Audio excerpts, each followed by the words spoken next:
I want to call.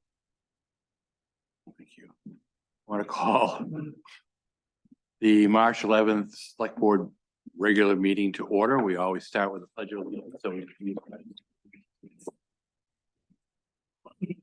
I pledge allegiance to the flag of the United States of America and to the republic for which it stands, one nation, under God, indivisible, with liberty and justice for all. Thank you. First item on tonight's agenda is the AP warrant number 20 in the amount of $61,410.22. I'll move that we pay AP warrant number 20 in the amount of $61,410.22. I second. Been moved and seconded to pay AP warrant number 20 in the amount of $61,410.22. Is there any discussion? Seeing none, all in favor?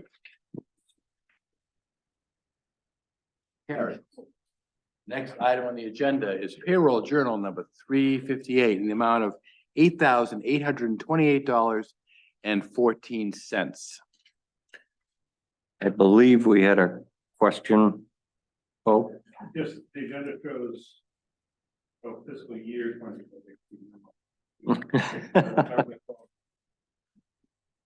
okay, and then I will move that we pay payroll journal number 358 in the amount of $8,828.14. I second. Been moved and seconded to pay payroll journal number 358 in the amount of $8,828.14. Is there any discussion? Seeing none, all in favor? Carries. Next item on the agenda is the select board minutes of Monday, February 26, 2024. There's a 5:30 workshop in town. 6 p.m. executive session, 6:30 p.m. regular meeting. We need to take the executive session first. So Andy? I'll move that we approve the minutes of the February 22nd, 2024 executive session as printed. 26. The first one's the There's two different ones. 22nd. There should be a second sheet going, two separate things. There it is. I stand corrected. All right. Kate, would you second that? Yes, for the minutes of the February 22nd 22nd. executive session. Been moved and seconded to approve the select board minutes February 22nd. Is there any further discussion? Seeing none, all in favor? Motion carries. Next item, Andy, would be the those three meetings on February 26th. Yep, I will move that we approve the minutes of the meetings on February 26th as provided. I do have a little question about those minutes. Yep. I believe we voted to change the date of the town meeting. We did that, was it on that meeting or the previous meeting? Was the previous. I think it was the previous meeting, so it was in the minutes from earlier February meeting. So we had to change the date of the meeting in response to the flood plan ordinance. There you go. So would you like to second these? Yes, I second that. So it's been moved and seconded to approve the minutes of the 5:30 workshop of the town planner, the 6 p.m. Executive session, and the 6:30 regular meeting. Is there any discussion? Seeing none, all in favor? Thank you, Becky, and for taking really good minutes. Go. Next item on the agenda is public comment on non-agenda items. It's the time for anybody from the town of Pownell step forward and be recognized for the select board. Is there anybody from the town who's not on the agenda who'd like to be heard? Seeing none, we'll move forward. Next item is department head reports. Department head reports can be viewed on the respective website page. Matt, is there anything you'd like to say? How we doing? We all open up on our roads and stuff? Great. Great job. Just anything you'd like to say? The only thing I'll add is that I got an email today from MEMA, they're gonna try and go for the, declaration. So I've already talked to Matt, and we're gonna figure out what we have. Perfect, Send thanks. that over to someone to have the. Perfect. And Becky, is anything you'd like to add? It's not in your report. So if you want to go to the website and click on all the department head, the departments, their department reports are found there. Is there anything outstanding the select board wants to report at this time? Nope. Seeing none, we'll move to new business, and it's a budget presentation. It's public safety, solid waste, CIP, compensation, revenues, economic development and sustainability committee request. Budget committee, you're on. Hi, you're changing seats. I don't know if I can handle it. Where's your family? Good.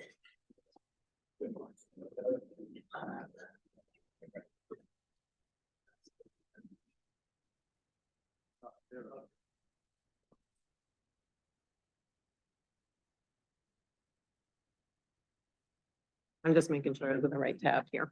Yep.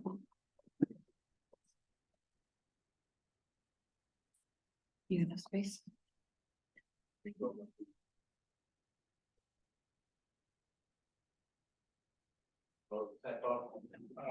Yes. All right. Starting out with public safety. Dispatch services are going up just about 3%. That's contractual. They set the price every 3 years, so it'll increase per capita, and that's what it was set for this year, 3 years ago. Go ahead. And Jesse, when does that contract run? So this is the last year, this budget year we're going into would be the last year on the current contract. Is it a calendar budget? I'm a calendar contract? Does the contract end at the end of December or end of June? I believe it's the end of June. Thank you. EMS transport, is going up about 7%, and that's due to two factors. The increase in our call volume and the increase that Freeport is increasing for the, price per call. You know, you're gonna be asked. About 7%. It was 202 and now and last year it was 216. Any questions on that? Right.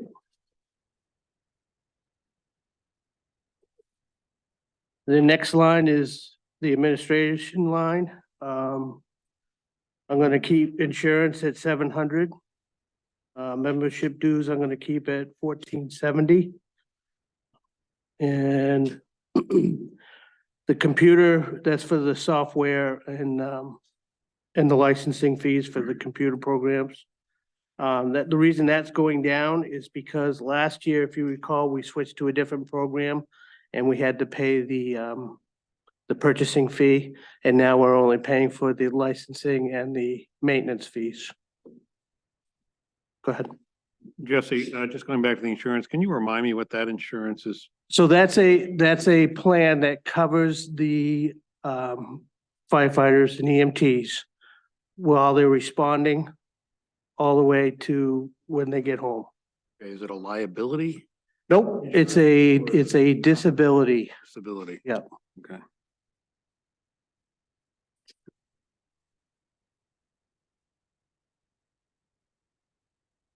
And that's not covered under our town's workers' comp because they're not employees. No, they are covered under workers' comp. That's separate from workers' comp. Maine State Federation. Is through the Maine State Federation, yeah. So would that be on top of work? Actually, it's through the Cumberland County Chiefs Association. What's that? So is it a short-term disability or a long-term disability? It's a short term. short-term disability. Yeah. And you said it's through who? It's through, it's in conjunction with the Cumberland County Chiefs Association, so we're in a group together. Forgive me, I don't remember the name of the That's company right, right now.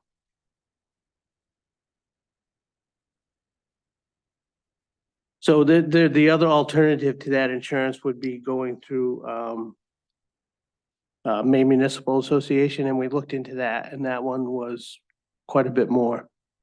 So that's why we stuck with these guys. We looked into it probably 5 or 6 years ago. Thank you. Yep. Any questions on the computer stuff? And office supplies, I'm gonna keep the same.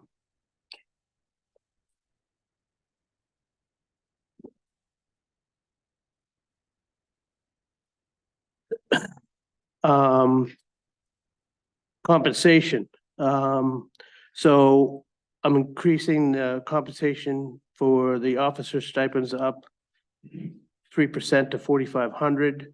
We're doing a little bit of restructuring in the department. That's part of that. Any questions on that? Okay. Yeah, I'm Go ahead. sorry, on the restructuring, is that additional officers? Yeah, so what we're doing is we're splitting up officer duties. And I promoted a couple other folks, and we're splitting the duties amongst more people. Okay, so is the stipend the same or? and The amount, For people or? the amount is going up 3%, but the stipends will be different. So some people, the stipend will be less than it was? So I only had one person before Oh, okay. that was receiving that full stipend. Okay. And now I've divided it up among 4 people. Okay. You might want to explain it. Do Yes, so we had a huge influx in membership. Last year at this time, we had about 13 people. Now we're up to 24. And when that occurred, we did some thinking about it, and it was a lot for 1 or 2 people to manage that many. So we tried to split it up and divide some of the other duties to some other folks. And that's enough. I mean, I think that's why I'm asking is. Yes, to make sure it's yes, that's enough for sufficient this to really fiscal take year care of moving forward. It's probably gonna go up the year after that. Just like nothing goes down. So you might want to mention that with some more established people in command, so they could mentor the younger. kids. Yep, that's also part of it too, so, So the department is far more sustainable. yeah, yeah. Yeah, they'll be more vested and the chain of command will be more constructed. Great. That way I don't get bombarded at a meeting with 30 questions all at once, so. The chief stipend, I was told by the select board to put 5% there. Call pay is increased 7%, and that, on my notes, that 7% increase is due to combination of both the minimum wage increase and the 7% increase in call volume. Any questions on that? Yeah, I'm not sure I know what that is. What is that? Call pay? Yeah. That's what the firefighters and EMTs get paid hourly when they respond on calls. Okay, okay.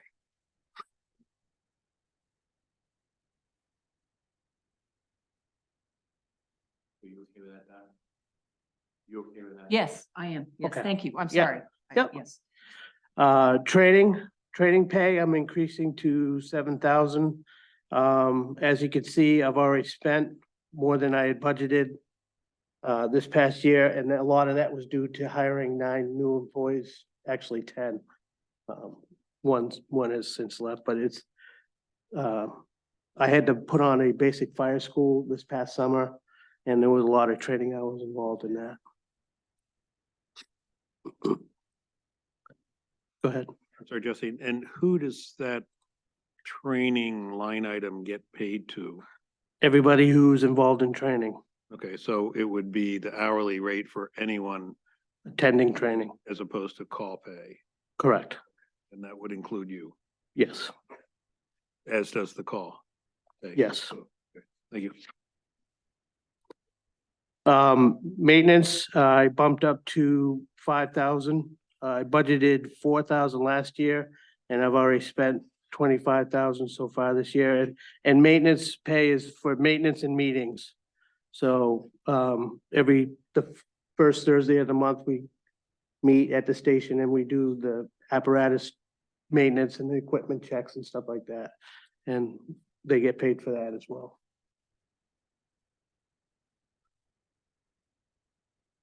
Any questions on that? Okay. Mileage is a new line item that the select board advised me to put in there, due to the fact that I'm using my truck a lot to ride around town and do fire department business. Not just around town, but running to the hardware store and that type of thing. Excuse me. Go ahead. Yes, I'm not questioning the line item itself. I'm just wondering if it's really more appropriate to be under administration. Since it's not compensation, it's reimbursement. So in the general government, the mileage is under compensation too, because on a personnel policy, it's part of what we refund for people to go to training. So original staff before me had set it up under there, so he just followed suit with the same. Okay, It- so it's consistent how we're handling it elsewhere. Okay, Correct. That's fine. Yep. Thank you. And then FICA and Medicare, I don't think need an explanation.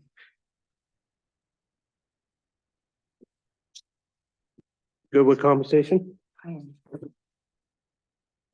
Buildings. Excuse me. I increased the town expense for the rent of the Center Station Fire Department lot. Basically, the way that works, for those who aren't familiar, is the building belongs to the town, the land belongs to the church. The church, a few years back, decided they wanted to charge us rent in lieu of the taxes that the town collects on the parsonage. So basically, they set the rent at whatever the parsonage tax rate is. And I'm always catching up behind that because we never know what the tax rate's gonna be till after that's set, so. Any questions on that? All right, telephone, increasing by about 13%. Just because of the cost of the phone bills going up.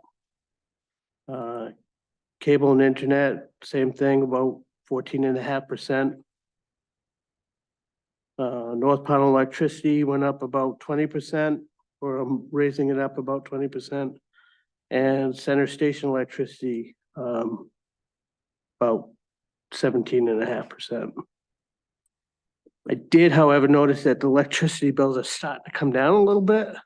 And I'm not quite sure why, whether it's the time of the year or whether it's gonna maintain that trend or not.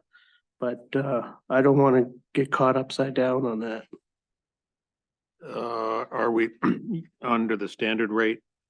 Yeah. Okay, I think the standard I- rate came down. Yeah, I don't know if we have a choice because we're technically listed as a business. So I don't know if we have options that way. Yeah, no, I just wondered, but Yeah. that would explain the reduction too. It's just the standard rate itself. Came down. Center Station heat, I dropped about, almost 9%. And the reason for that is, we're almost entirely through the heating system and season, excuse me. And, we spent about half of what was budgeted there. Now, you never know because it could be, this season was very warm. You know, next year it could be cold, but I felt comfortable dropping it based on the history. Alarm monitoring is for both fire stations. That's the fire alarm system. And I'm not changing janitorial or maintenance repairs. Go ahead. Jesse, you might want to note that there's an error in the total, in the difference line. It should read $595. It just is referencing the incorrect field. Which one are you? Down in the lower right-hand corner. Oh, what should it be? What's that figure again? Bo? It should be 595. It's just, it's Oh, yeah. comparing 2024 to 2000. Oh, okay. 2025 to 2000. Does that change the percentage then? Probably if you based it off this. Can you figure. change it there? I don't know if the formula. You look at your formula. I should have Paul up here looking at formulas. I can show it to you later. What, does that change the percentage, Bo? It didn't change the percentage. Percentage Was right? is, Oh, you- that calculation is correct. It's just. You the actually have, the 2023 budget, in, so we want this to be high. There, Ah, Yeah. gotcha. Yep. All right. Any questions on buildings, Not for me, no. operations? This is pretty much everything else for the fire department. Okay. Apparatus maintenance, gonna keep it the same. Communications, stop me if you have questions about anything. Communications, I plan on keeping the same. The only reason we haven't done any year-to-date stuff yet is I haven't done any repairs yet and or have needed any repairs. And I haven't purchased batteries yet. But I will.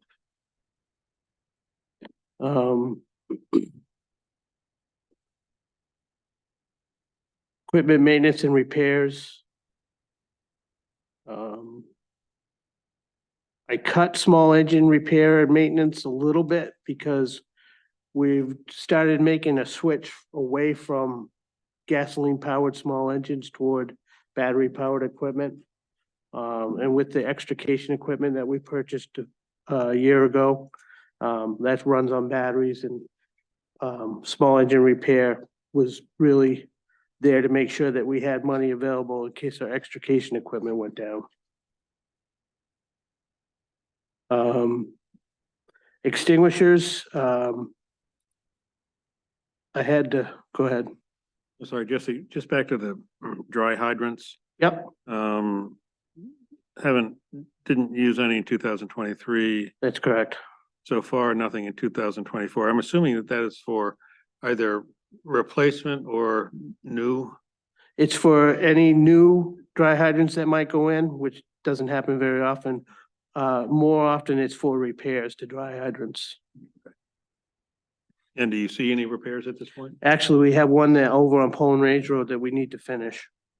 Matt and I have talked about it and we need to, this summer, some kids had thrown rocks down inside of it, so we need to cut it and get the rocks out and. Yes. Thank you. Extinguishers, 96% increase. I have no idea why. They've decided to basically double their prices. This is for the maintenance of extinguishers. Go ahead. Is that townwide? No, that's just for the fire department. Did yours go up? I'd have to look back Yeah. at it. Excuse me, Jesse, just Yep. using the dry hydrants as an example, Mhm. where you have maintenance and repairs. Are these just the supplies necessary for the repairs, or would you be allocating your time compensation to? That would probably come out of maintenance pay in the compensation line. So this is strictly hard cost expenses, Yeah, glue, pipe. okay, and it may be pipe that you've, Usually if just buying pipe or anything of that, sense, you might go to the same vendor as me, but he codes it as is. okay, We don't really share that. thank you.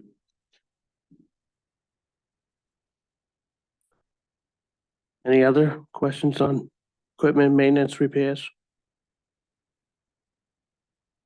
Diesel fuel, increased that by 25%. I noticed that the cost of diesel went up and stayed up, and I don't see it coming back down.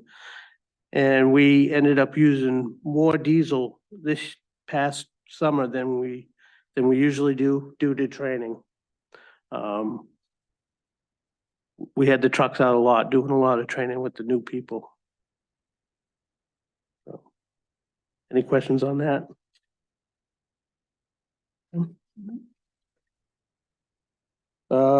Training facility stays the same, training materials stays the same. Training tuition, I dropped that slightly. And that goes towards anybody going through an EMT course or a firefighter one course or any other kind of continuing education. That's what that's for. Classes that we may pay for someone to go to. With the increase in personnel, Mm-hmm. it's somewhat counterintuitive that would decrease. That, you know, tuition training. Yeah. So if you look at where we are year to date. Yep. We've only spent 1,063 in tuition. So like I said, that's for people who are going outside of the department to get other training. I'm comfortable with lowering it. Okay, so based on what a training protocol would be for a new person coming in. Right, so most of the training that we did for these folks, we did in-house. So that saves on the tuition part of it. This would be toward anything beyond that, beyond what we do inside. Okay, as long as you're comfortable with it. Yeah. Some people came in already licensed as EMTs, so we don't have to get them licensed. So. Any other questions on that? All right. Fire prevention, I lowered, I just lowered it a little bit. As you can see, we haven't been spending as much as we used to. The past couple of years, we haven't been doing an open house, and that went toward an open house. We just basically been going to the school and visiting the kids at school and handing out safety pamphlets there. Firefighter screenings, little increase in there. Two factors there, more people to screen and the cost of the screenings has gone up. Roadway safety, I'm gonna cut that back down to its original 400. 250 of last year's budget was carry forward. Based on the fact that we knew that we had new folks coming in, so we were gonna need new safety vests and stuff like that. So we're good to cut that back down to where it was originally. However, EMS and firefighter protective gear. Not only do we need to buy gear for the people who would normally get their gear replaced due to wear and tear. With these new hires, they're in old gear. Some of it's out of date, some of it's seriously out of date. And before we can let these, and some of them are kids too, so they're not quite 18 yet. But before we can let them basically out on the street by themselves, they have to have new gear. Okay. So Excuse me, Jesse, and. go ahead. And I'm assuming there's no opportunity to use ARPA funds for that. I believe the ARPA funds have all been accounted for. Have they at this point? Yes. Okay. That answers that question.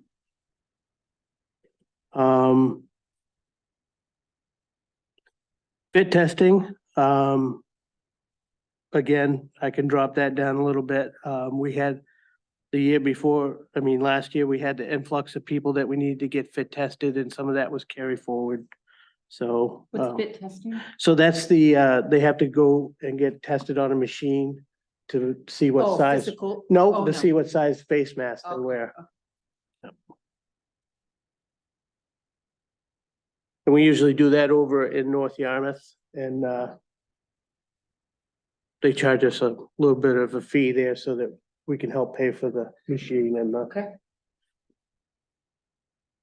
testing supplies. Any questions on that? Okay. Nope.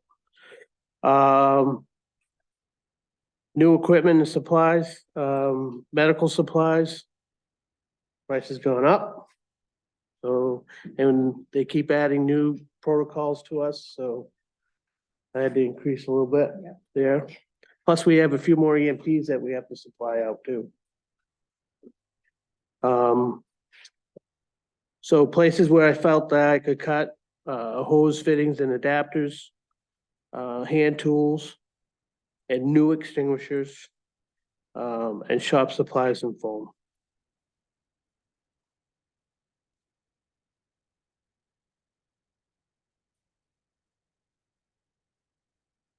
Then the last page is the total Really, the big item there from a dollar standpoint is gear. the gear for new people and upgrading. Yep, You know, replace yep, expired gear. yep. How I much mean, I does think- gear cost?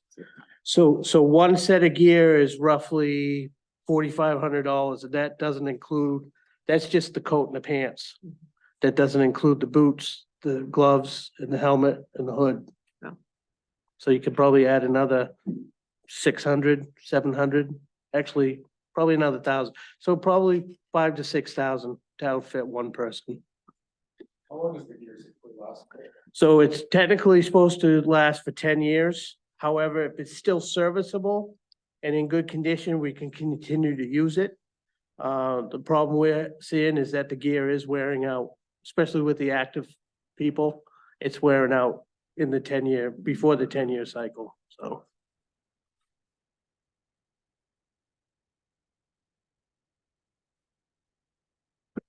I'll just say thank you for being so thoughtful about what you needed to add to be able to support our new members, but also where you can cut a little bit. And as both said, you know, in the end, really, it's this, the net is that increase in gear, which is, you know, good news. Yeah, We've got more it's- people, right? that is good. It is good. And a lot of them are young, so that's, Yeah, that's even better. yeah. No, thanks for all the detail. Yeah, you're welcome. Okay, just, so for the record, what you're proposing is a $18,337 increase in your overall budget, including compensation, which is an 11% increase. Is that correct? Yeah, All in, all in, your yeah, budget's going up $18,337. yeah, Okay. Which is a total of $184,839. correct. That's the budget I'm requesting. Thank Yep. We're good? I believe you. Thank you, Joe. Wanna leave that on? Yes. Thank you. Yep, you're welcome. Yeah, we'll get out. Thank you. I think I'm next. Yeah, and I have your, Jennifer coming? Oh, will we expecting Jennifer? Excuse me? Will we expect Jennifer? Not that I'm aware of. I have not heard from her.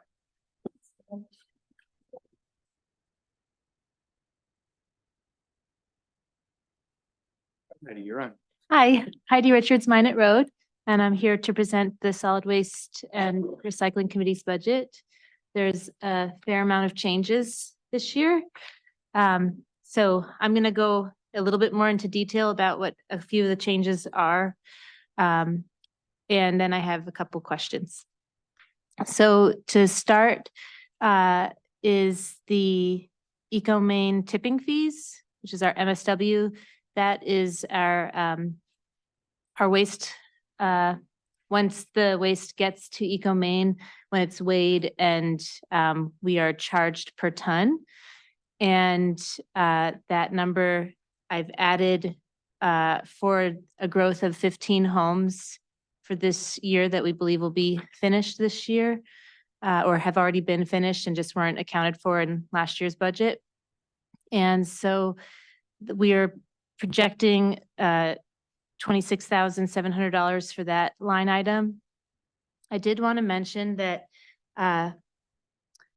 last year we budgeted 22,000 for that line item. And this year we actually ended up spending $25,134.74.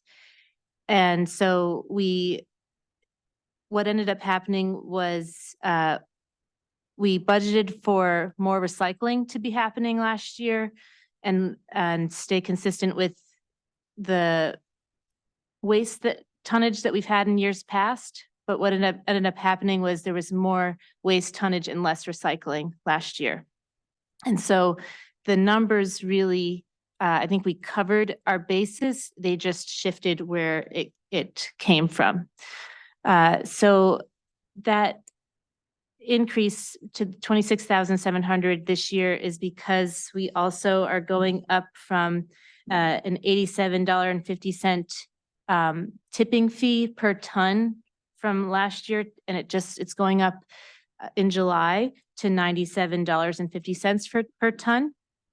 So that number also takes that into consideration. On the next, any questions on that line item? The next one is the solid waste hauling. That's Casella, and that's the picking up of our trash and recycling. And that is going up to $115,773 for this contracted year. And that increase has to do with our 2-bin system that we're moving to. And I believe that increase, I don't think this is a one-time increase. Will it continue? It's over the next 4 years. It's being split over the next 4 years. So we're going to see this type of number over the next 4 years to account for the switch to the bin system. Did you have a question? Yes.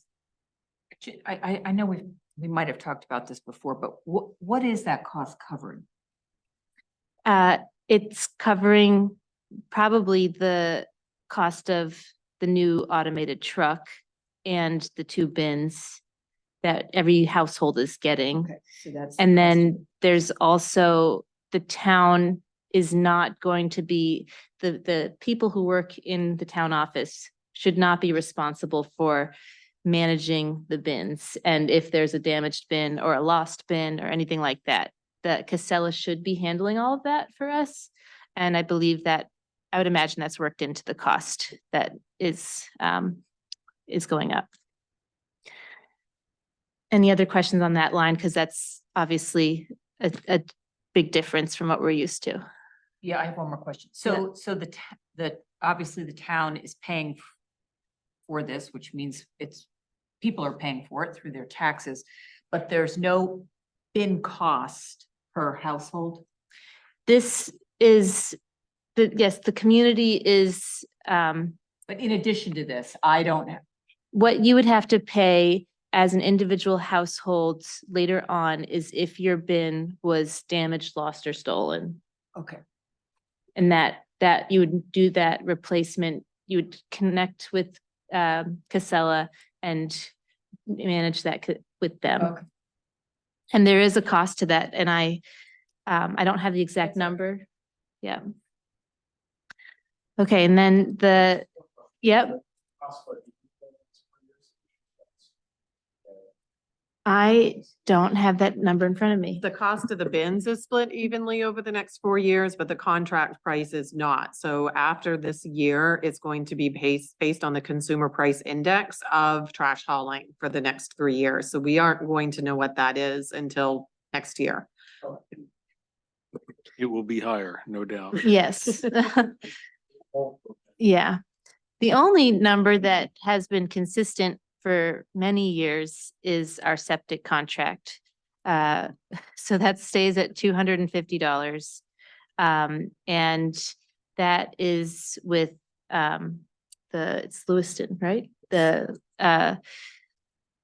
And so that line item stays the same.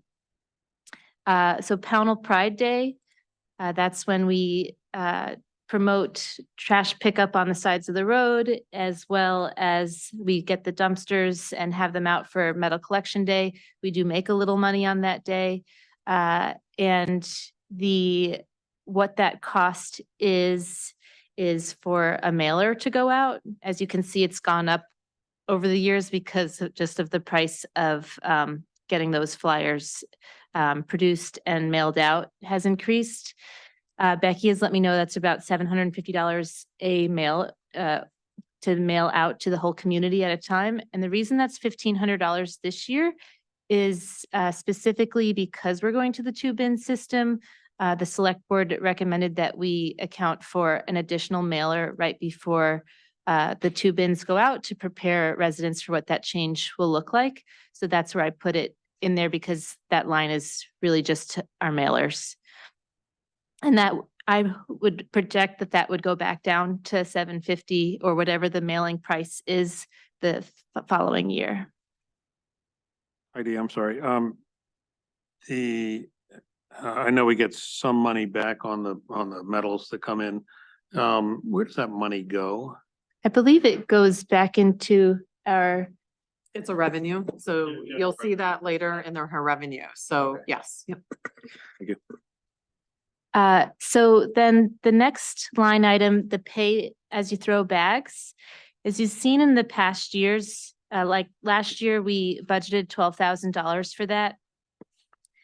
This year, since we're moving away from the pay as you throw bags, we aren't going to be paying for the bulk items of buying the bags from Waste Zero, but the select board did recommend that we put $1,000 in to buy back bags from people if they have bags still when we make the transition and they would like that purchase back. So I kept it on that line item, if that makes sense to everybody.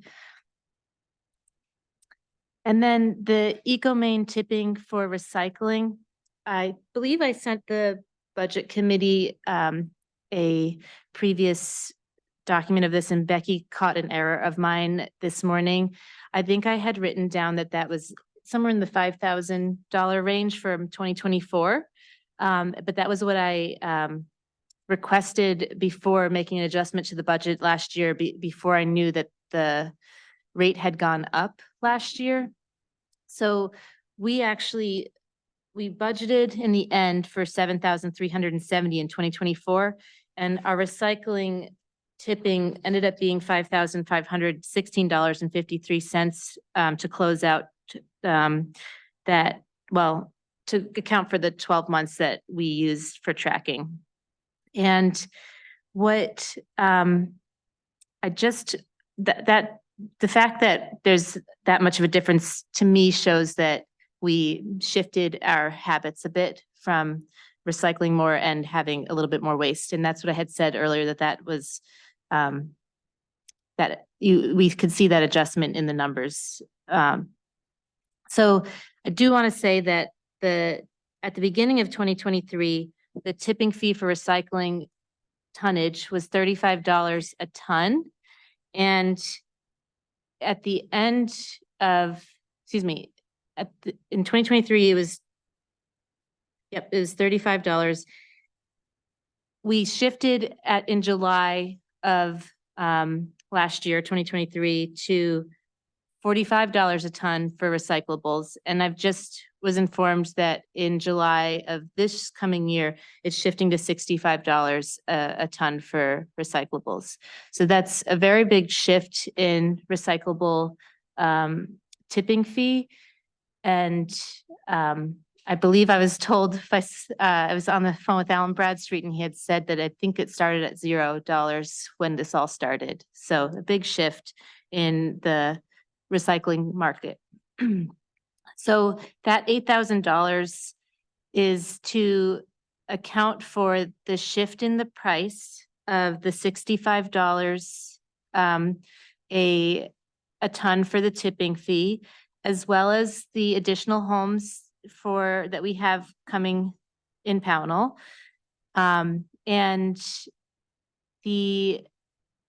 that's the $8,000.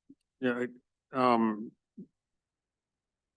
despite the rise in the tipping fee on recycling, which obviously that the world markets on recycling product has virtually collapsed. But it's still a $30 difference. Yes, there's still incentive to recycle over just throwing out your waste. Tipping fee. Yeah.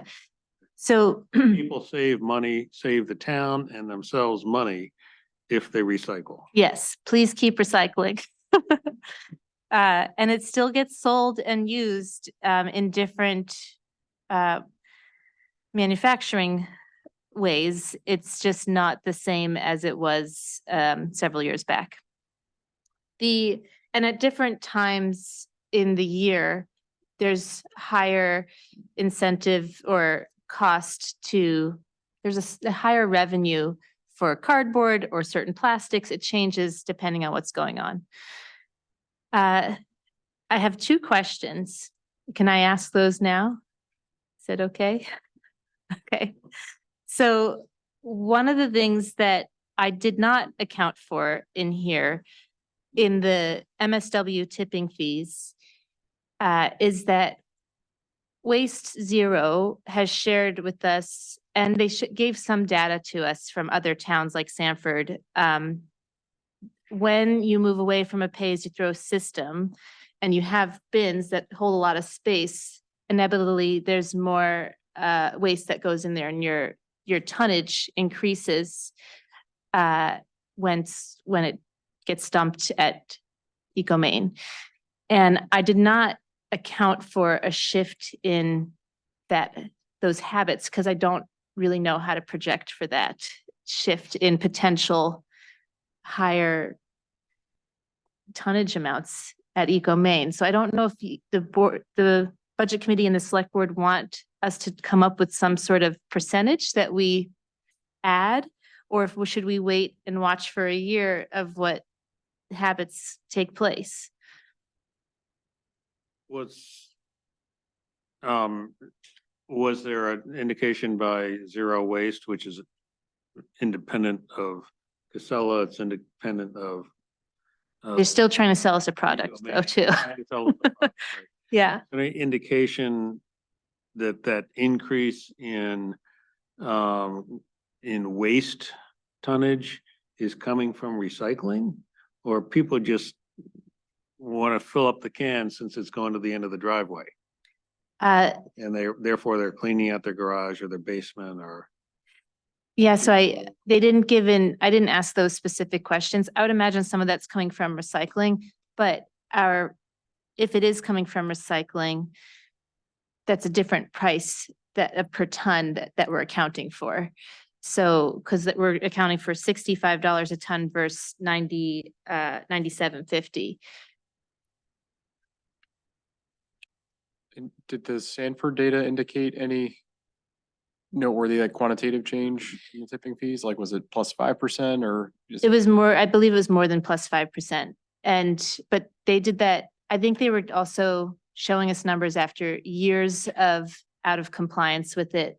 And there might have been change in their growth of their town. I think they were trying to scare us a little bit with some numbers. I did not come prepared with that number today.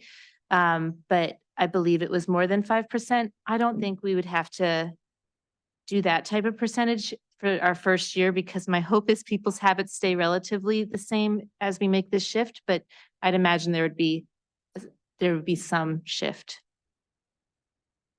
On a related note, is there any, I guess, kind of call it marketing material that goes out with the bins to kind of inform residents about, why they should continue to recycle and, maybe don't just fill up the bin with in-house? Yeah, that is what we plan to put on that mailer that goes home when we put it out. We also, my second question for this group I'd like to ask it now because I think it goes along with your question, is I was talking with Bo earlier about our website room, and I don't know that we have website room in the amount of time that we need it for this, to push this out effectively to residents, but I've looked at Falmouth as an example purely because they've recently made this change in their town. And they have, their website has a significant amount of information on it. I would say it feels like a couple pages worth of information. And with images, because the bins have to be 3 feet apart, they have to be placed a certain way. And there's a lot of FAQ answers, and what happens with that, and also suggesting and saying, please keep recycling. It's still really important, and has those messages on there. My worry is if we don't have something similar for residents to access online, that the office staff are just going to be inundated by phone calls. And I definitely don't want that for them because they're very busy already. And I'm wondering if we should have pay for a small separate domain with a and website that for the time being, until we have a larger infrastructure, that we can have a link put onto our website to go to so our residents have information. It's something that Bo and I were talking about the other day, just because I'm just really worried about the phone calls you're going to get if we don't have just easily accessible information. Are we limited at this point on our website? We're over our limit right now on our website. We're over our limit, Yes. okay. Would a link work? If we had an external site, I could link it in. I don't have room for another tile like we have unless we took one down, which we could look to see. There's a couple on there. I don't know if people even really use, I think they go to the drop downs more. So we could actually look at maybe replacing that and linking it through. That's how I do the watch meetings, because we would never be able to store that amount of data on there. I don't know I haven't done the research on that line item because that was a last minute thought and, idea. Okay, well, to go back, and I'm not speaking for the budget committee because we haven't met as a committee to discuss it. But in general, I think that there are so many unknowns with this change in the program that to try to guesstimate what the increased costs might be beyond what you've tried to do based on anecdotal evidence from Sanford, which is not like Pownell, Yeah, I agree. is probably a fool's errand.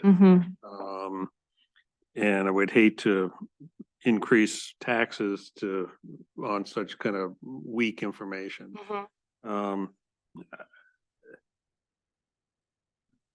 That's my personal opinion. In terms of going back to Matt's question and just the education process, is a huge lift here, obviously, in this process. When do you get help from Casella in terms of, the first few weeks they go out, and they find problems or not? Are they just driving by, or are they going to leave a flyer that educates folks? Or, we picked it up this time, but next time here's what you need to focus in on, something like that might help too. I think they have some obligation here to make it work, and to maximize the chances for success. Do you have, we have called Casella, our committee has called Casella to get a better understanding of what they'd be doing to help. They've said they're going to be helping, but they haven't been clear about what that looks like. And they said that they would help develop web information that gets put on the web too, but we've also called and that hasn't started yet. And it feels like the clock is ticking because the summer is coming quickly. To just jump in, I was told we'd get marketing materials and things to put on our web too. And when I reach out, I get, oh yeah, we'll get those developed for you. And then I haven't gotten anything. So, And, Sounds like we may want to link to Falmouth's website. yeah. I And, thought about that, actually. I've seen the mailers that have gone out at Falmouth and they've sent more than one. And they're like, they look like the big, very colorful political mailers that you get that are like a foot long and 8 inches high type of thing. And there's 2 sides. And I don't know if that was paid for by the town of Falmouth or by Casella. And I do know that Falmouth also said even with all of their marketing, it's been confusing and challenging for people to make the shift and to comply. So, and I think what ends up happening is that the garbage just does not get picked up at those households. Mhm. Okay, and I don't want to dwell too much on the process tonight. Other than we've got to do everything we can to educate folks. I will say that Costs and trash around town and stuff are gonna go up and the phone's gonna be ringing. Excuse me for a second. In the office. So the select board is planning a couple public hearings. yeah, We're also gonna set up a Facebook page. okay, To mitigate the lack of website. okay, So we'll be talking to you about what to go on. okay, great, A couple of public hearings before this goes down. Okay. Public hearings are only as informative as people that come. Yeah. So. And I'll say that we're planning to be at the Community Day in May, and I'm gonna ask Casella if we can get 2 bins so that we can put them out with, and I'll tape out everything and measure and just show what the best case scenario could look like. And that's hopefully, and I'm hoping people will come to see that since it's a big change for our town. To address Matt's concern, I think it's been my experience in this town, the dollar generally decides. When taxpayers see the price tag of this thing, recycling is going to become fairly important. I also hope that the solid waste committee considers, composting initiatives, keeping food waste out of it. I mean, because this is a huge dump. Yeah. Taxpayers have control over a lot of it. Mhm. Public hearings will try to generate some kind of enthusiasm. Yeah. I will also say that soon our committee will be a committee of 2. And so I just urge people to come out and support this committee with such a big change. We need more than 2 of us doing this major change for our town. So if you have any other budget questions, I think I need to do revenue now. If people want to help, they should contact you directly. Yes, they can, or to Becky and she'll forward them to me. Fill out a volunteer form and Yeah. send it right to me. Yeah. It's right on our website. I do have another question. So I'm not sure that you got an answer to your question about the options, or should we be looking into a separate site? I know that's not necessarily a budget committee decision, but what do we think the next steps are there? Well, did you for just, having- is that what you were suggesting with the Facebook page? But Facebook won't serve everybody. Will it? If you're, Well, well, I'm not on Facebook, so I don't know. yeah, I don't know that people who don't have Facebook can Facebook. access all of the information. I think you can access a portion of it and then, Access government. We'll talk. Okay. Oh, okay, so Facebook would be the Well, I'm suggesting. could be. Something like. Okay, I get you. Okay, thank Okay. you.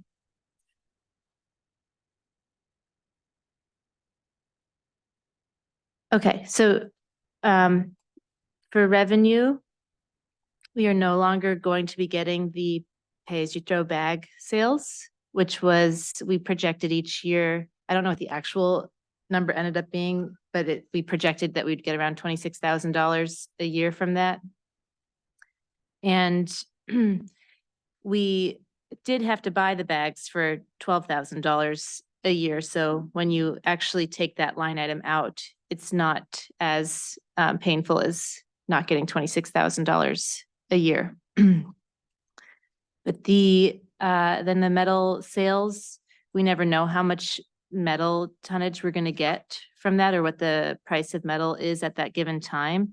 We always keep in that we'll get around $400, and I believe last year we got around 700. I have it in my spreadsheet, so I Okay. can pull that up. in All a right. little bit. You'll see it when I do revenue. Yeah, yeah. So that is the budget for the solid waste and recycle, the proposed budget. And I can make alterations with either website space or tonnage changes. It's whatever is needed. So just to summarize, your expenses are projected to increase by $23,142 Yes, on a budget basis. And your revenue is expected to decrease by 25,600. yes, So the net increase to the taxpayer will be, call it $49,000. yes, Okay. And that is driven largely by the forced change that the town has to do that is being forced down our throats by Casella. it's, yes, to the change in the automation and to the two bin system Thank you. and the increase in tipping fees. And this is the company that is not really helping us in that transition. At the moment, no. Again, speaking for myself. And a shift in taxpayer involvement and pay for bags. Yes, yes, Typically, it's like a user fee that you pay for what you use through the bag system. Now it's it's an, egalitarian, that the town becomes a proctor in people's waste habits, which is not a good thing. yeah, it's, everyone is splitting the cost equally for not an equal production of waste. Just a quick clarifying question. I was looking at Falmouth's website and they still have to use yellow bags. Do we have any restriction on the bags that will be used for the bins? Is there a cost involved with that or? So that's the pay-as-you-throw system that we're getting rid of. That's the, that negative $11,000. We're taking that out because the last meeting that, maybe it was 2 select board meetings ago, we discussed and landed on, removing, at least voting at town meeting to remove that ordinance. And the reason that we're different from Falmouth in that and all the other towns surrounding us with our way that we use the pay-as-you-throw system, all the other towns around us, we only cover our tipping costs, or we really try very hard to project that number so that it covers just the tipping costs. And the other towns, they get revenue beyond that from their bag sales. So if you actually go and look at the price of our bags compared to all the other bags in the other towns, ours is less than half of what the other towns are paying. It's a pretty significant difference. So they have more of an incentive to hold on to that system. And then in order to make sure that they comply with that, that's where they needed to put in the towns are also going to be paying to put in the cameras and the AI systems into the back of the hoppers, which is a pretty significant cost as well. And it's an increase to every single, not just your bulk bag purchase, but every single bag that you buy. There would be a fee associated with it to cover the cost of running the AI system. So it's pretty significant. Yes. With the new system, people will still be required to put their trash, not recycling, but trash into bags inside the hoppers? I think that's the goal, but I don't know. I'd have to get an answer for you on that. I don't think that there's any way that they can tell. No, I understand. it's Yeah. the Enforcement issue, but the idea of loose trash in those bins, when you drive around a day like this, say in Freeport. that Yes. Had the collection there, or other towns, that stuff is all over the road. Yeah, And if it's in a plastic bag, it's less likely to be strewn all over the place. yes, I don't know the actual answer to that, but I can get that for you. I think that would be a town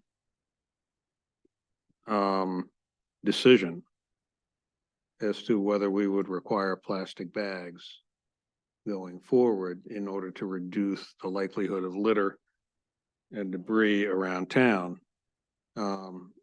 We also are going to have, I don't know how many extra bags that we've already paid for left over that Hopefully, we won't have any. hopefully, okay, we're taking it down to the wire. Yes. We really try to project to the end of our fiscal year, which this shift is supposed to be happening around that time. Okay. We may have large bags left, but we shouldn't have small bags left. Of course, the caveat is that we have to vote on the repealing the paper bag ordinance, which is the driver of current. If that ordinance does not get repealed, Mhm. then we'll be still under a paper bag system. Yes. So I'm not sure why people would vote. But there, it's the town decision, so. we'll Yeah. have to- Yes, and if that happens, we wouldn't have money allocated in the budget to pay the $12,000 needed to cover that expense. And from a practical standpoint, the warrant to withdraw or to negate that ordinance could be on the warrant before the budget is voted on for solid waste. So if it was not voted down, we would have, whoever makes the motion would have, nope, they wouldn't be able to. It can't go up. So the budget, under that scenario, the budget, we should be budgeting for continuation of the paper tag system with the hopes that it would be repealed. And and when the motion is made on the budget, it could be made at a lower amount. I can write that note to make the motion to bring it down to the what we are talking about right now, this number. Okay, so in that case, you would add back in the, I didn't get the new numbers from Waste Zero, so I can get what, if we were to buy our normal stock, what that would look like, and then I can prepare that for this budget and send it to the committee. okay, I think that would be great. if Okay. You could do that. Yep. We can talk about it as a budget committee, but I think that probably makes more sense, Okay. so we don't get caught.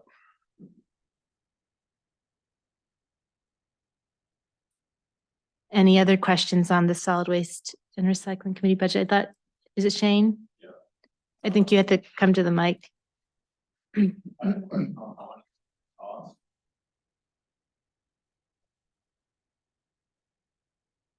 My name's Shane and I'm from Allen Road. I had a question, how much do bins cost? Well, go ahead. And do you have to do the two bin system, or could you go to a single bin? Well, that's your choice as a resident to how many bins if you put out one or both bins. Or you're asking about the whole town. I would say that I would suggest not doing that because it's still less money for us to try to recycle. And it's a pretty significant jump if we were to go to the tonnage. If what we were putting all of our recycling in the MSW or the waste, it's almost a $30 difference per ton, which is pretty significant. Yeah, but the little bit that the town recycles, it's only like 4,500 $100 a year difference. Can I jump in? Yeah. So it's a requirement of the contract that every household have two. One is for trash, one is for recycling Okay. specifically. Yep. But the town have to buy both. I'm sorry, what? The town has to buy both containers. Each resident has to have two containers at their address per the contract. Yep. And if we do go to a transfer station, do we get reimbursed for the containers or are they? Well, we're just starting to discuss transfer station and we will look into all of that, but it probably will take us several years to do that. So we're with this bin system for the remainder of this contract, which is a 4-year remaining on our contract, on our 5-year contract. So we're gonna give this a real solid go. And we will do our research in that time period about transfer station and what that would look like. And if that, we did that, what we'd do with the bins. Just to clarify, Heidi, I'm sorry, yeah, that's fine. That as we roll out the program, the bins will be supplied to each household. Yes. They won't be required to buy them up front. It's covered in the cost of the contract, spread probably over 3 years. Yes, so this is, the bins are, the costs that are coming from taxes are covering the initial 2 bins that each household gets and is distributed to them. And each household, it has a barcode on those bins associated with their household. So that number is what Casella will use when replacing the bins. And if anything was to happen to those bins, that's how you would communicate with Casella, so they know what households need those bins. Thank you. And Jan has a.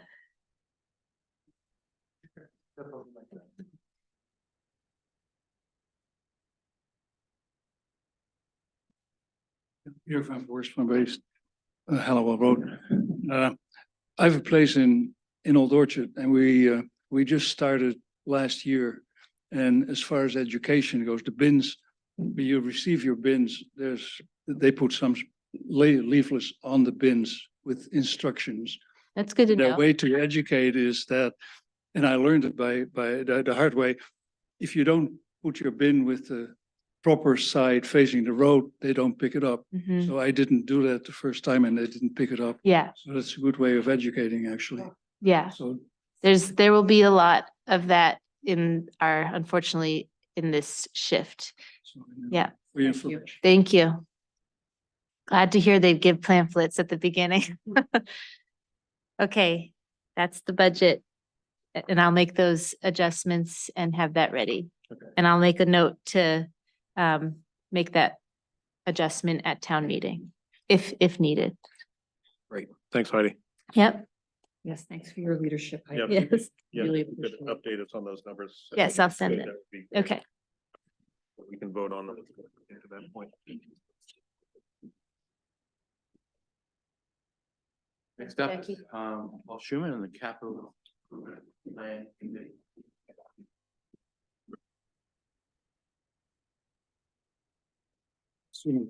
Absolutely.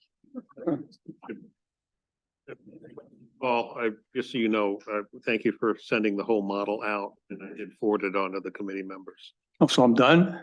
No, I didn't say that. Okay. We're just gonna be checking the numbers you're presenting tonight against the model. Oh, okay. All right, thank you for allowing us to present the Capital Investment Planning Committee budget for this year. My name is Paul Schuman. I'm Chair of the committee and also attending as part of the committee is Jan Peter over on the side of the room there. So go ahead. Yeah, go ahead. All right, just some quick background. The capital investment plan is set in place to look for and to decide when the replacement and refreshment of scheduled capital assets should take place. Not all of the capital assets of the town are in that schedule. And there are sort of like buildings, for instance, are not in that schedule. And that's something that we'll talk about, but typically they last a long, long time. And so don't come up for refreshment very often. Plan is set up to be a 20-year forward look. And so every year we're reestablishing that 20-year forward look, taking one year off of the front and putting another year on at the back. One of the tenets of building the plan is to provide the taxpayer with a stable tax appropriation. And that's not to mean a flat appropriation, but to hopefully be a reasonable, a steady increase in the appropriation as time dictates. Each year, the current replacement cost is the most significant thing that we look at, and that's every asset that is in the schedule is reviewed as to its current replacement cost, as if we were going to buy that asset today. We do that with the partnership of the department heads and the Mallet Hall Committee. We also look to the town to provide information from the town audit and financial records, particularly the capital reserve balance, the debt service and the debt service spreadsheet, and the tax commitment each year. And then we look to inflate the appropriate items using an inflation rate that the committee determines each individual year. Do you have a question? No. Oh, okay, thank you. Next page. All right. Major assumptions. There's probably 15 or so assumptions that the committee has to make each year in building the plan, but there are certain major assumptions that really drive what's going on inside the plan. The first being the inflation rate that's used to inflate the current replacement cost of each of the assets, and I'll talk more about that shortly. Then there's a decision and an assumption that's made on whether we are going to appropriate or bond. And the way we do that, we have two different ways to do that. We can do it based on replacement cost, or we can do it based on service life of the assets. Historically, we've used the replacement cost, and right now that is set at $300,000. So any assets that get replaced at more than $300,000 will go for bonding. Anything under that will go for appropriation. That threshold, it changes each year based on the inflation rate used in the model. Oh, 1 second. Becky, will these pages be, will we be able to post these with the minutes? We can. Yeah, I It's think a we PowerPoint, should. We can print them out. Yeah, just I think that would be good versus, I'm just thinking from a note-taking perspective versus trying to capture it all because it's laid out right there. Absolutely. Okay, thanks. I have this in a PDF format if you want. PDF is perfect. I'll send it to you. So the other important major assumption that we make is on appropriation smoothing, and that's how we get to providing the taxpayer with as steady a ride as we can as time goes forward. There are two big parts to that, and that is the short-term smoothing, as we call it. That's years 1 through 5. So that's the most critical, and that we smooth on a year-by-year basis. Then there's the long-term smoothing that we use if we feel it's necessary. Sometimes we let the plan calculate for itself, and other times we feel it's more appropriate to provide smoothing. The long-term affects years through 6 through 20, or we can individually specify how many years we want to affect. And that we use on a percentage basis, just for, at that point, you're getting less and less accurate as you go out into the future. So we don't spend as much time on the way out years as we do the close in. On the current plan highlights and concerns, and this is coming up out of the discussions we've had during the winter with the department heads and the Mallet Hall Committee, is we have made the decision to upgrade the excavator. That's coming up for renewal in 2027. And that'll move the machine from a tracked machine to a wheeled machine. We think, that was made at the request was made by the Public Works Department, and the committee has approved that. That upgrade will increase the utility and versatility of that piece of equipment, and we think it will also save some money and give opportunities for improved service across the town. Part of that improved service would be to add a flail mower attachment for roadside mowing. That will improve a couple things. That will allow the Public Works Department to schedule that as the need predicts, and also to improve the type of mowing that's done, particularly in the roadside ditches. Another thing that came up was the truck two, which is a major dump, one of the large dump trucks is, it's not gonna make it to its end of life, which would have been 2027. We've looked at refurbishing that unit and, based on the costs that have been provided, and the extension of life that would result, it's not worth doing. A few years ago, we increased the service life of these major dump trucks from 10 years to 12 years with the idea that we would increase and change the maintenance programs to help allow that to happen. At the time we made that decision, we were in the middle of the service life of some of those units, and we knew that there was some risk that not every unit was going to make it to that new service life. This was one of the ones that, or is the one that is not going to make it to that service life. And based on the recommendation from Public Works, after questioning by the committee, we felt the best thing to do would be to go forward now, cut the life short. We spent, I think in the last year, over $15,000 in maintenance on that unit. And investing significantly to try to extend the life as we have done with other things in the past. This isn't going to do it. So we'll allow the ingenuity and magic touch of the Public Works Department to get us to 2020, get us through the end of this year, and then get that truck ordered now rather than 2027 as originally planned. Another thing that came out of our discussions this year was diesel engine regulations, which will take effect in 2027. In particular, Chief Peters noted that the feedback he's getting from his suppliers is that diesel engine regulations could impact fire trucks by as much as $100,000 per engine. In doing some research, I found some trucking news reports from a year or so ago that was talking about $25,000 to $30,000 per diesel engine adjustments because of these environmental regulations that'll take effect in 2 years. So that means not only do we have to look forward to this for the fire engines where we expect some major changes, but also with every diesel engine that we have in town, we're going to have some significant cost changes as we go forward.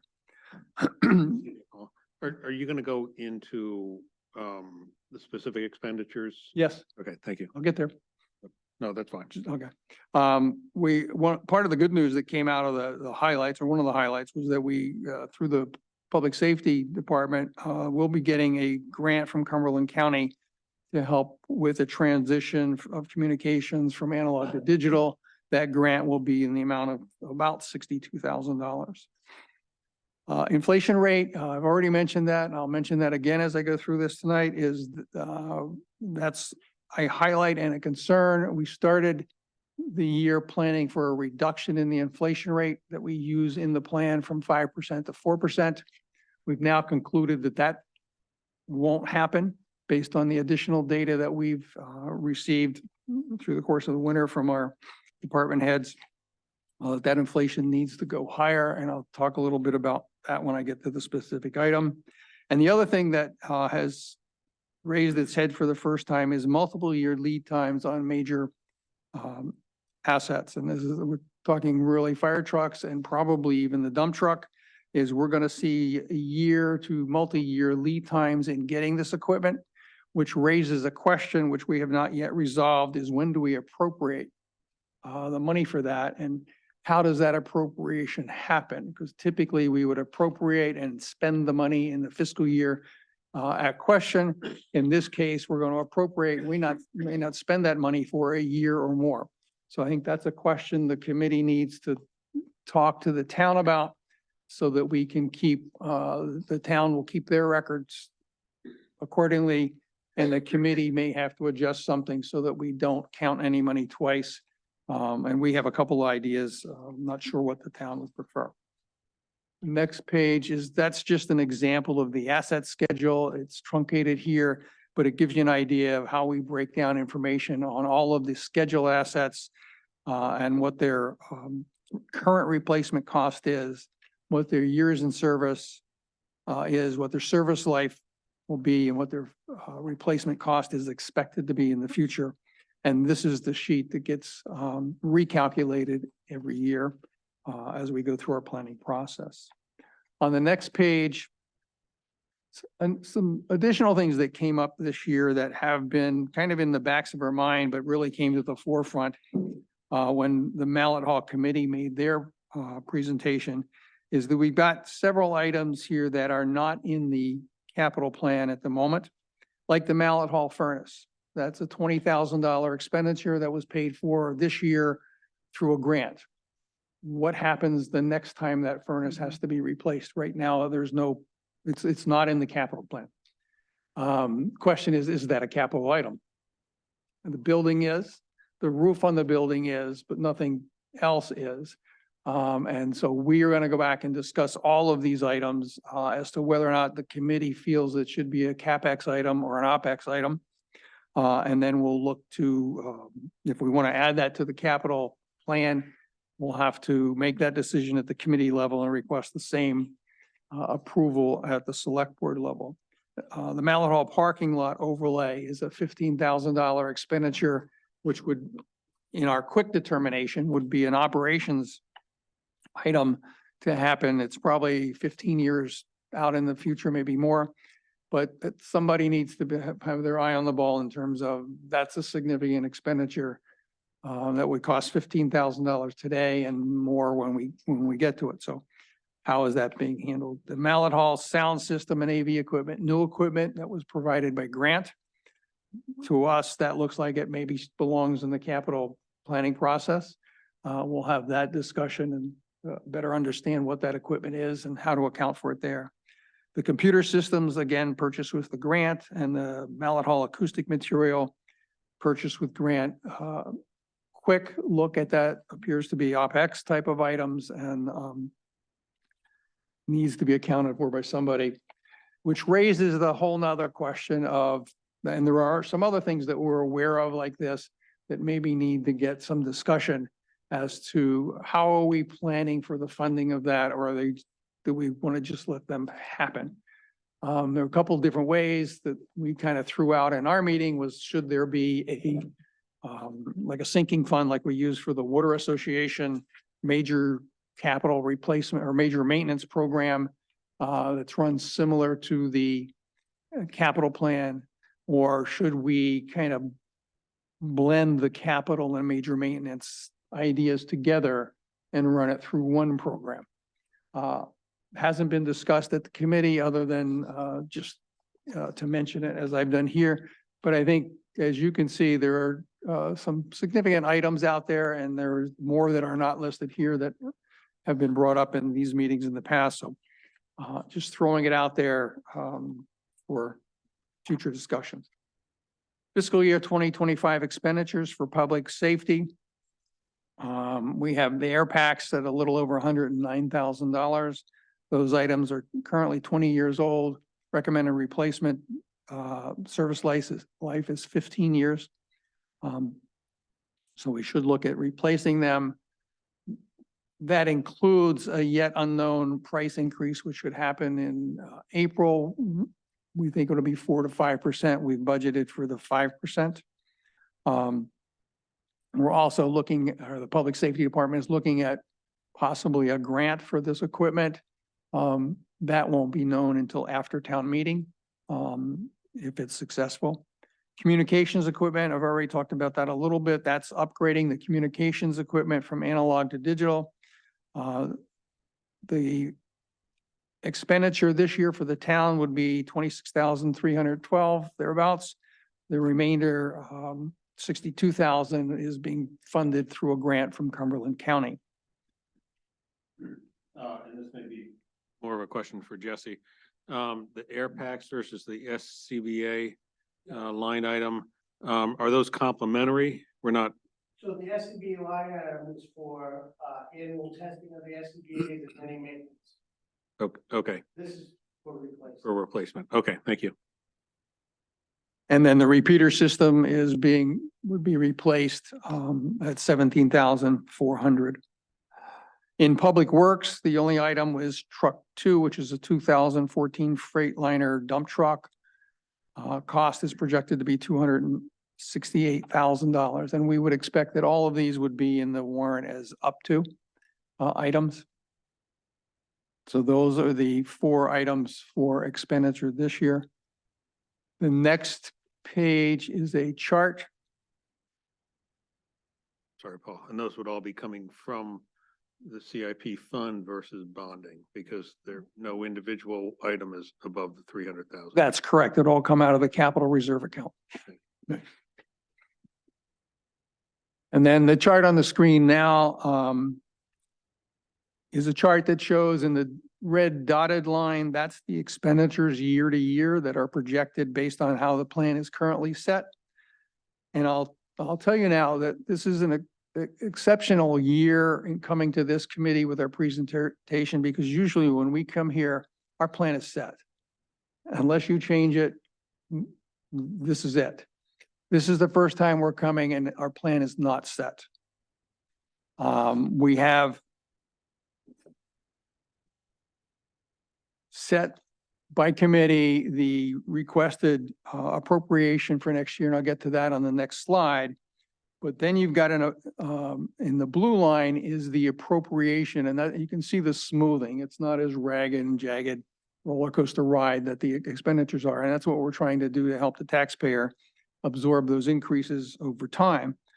But all of that after the first year is still in question at the committee, particularly years 2 through 5, because what we have, and I'll show you that in just a minute, the plan doesn't work as you see it there. The appropriations are not high enough. We think that the appropriation for next year is a good and reasonable place to start that.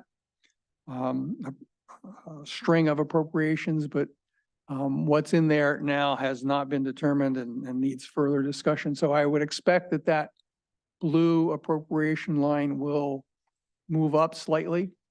And then all the way across, what you see on the far right-hand side where the appropriation line gets very jagged, there's no smoothing in that part of the line by the committee. So right now, it's only smooth through year 15. Okay, so you're talking about uncertainty in years 2 through 5 from a smoothing standpoint primarily. Right. Not for fiscal year 25. Right, fiscal year 25, we have a vote, and let's go to that right now. Is the committee has voted to request an appropriation, and this would be money going into the capital reserve, $155,000. That's up from the prior year of $144,000. And as you can see, years 2 through 5 in the fiscal year appropriation line, there's a red line through those numbers, because right now the plan does not work. That was what was anticipated a year ago that we would be asking for those particular years. We now know, because of the rate of inflation in our current replacement costs, that's not going to work. So we have to go back and redo that. And year 5 then becomes the driver for years 6 through 20, the way the plan works. And let's talk about the inflation rate a little bit. I've already mentioned that at the beginning of the year, we felt reasonably confident that the inflation rate would go down a little bit. So we reduced it from 5 to 4 in our planning. We then collected information from the department heads over the course of the year, and through those discussions, we went back to our inflation rate analysis. And we started last year and we thought it was good, and we're learning how to use it better, and we need more study of it.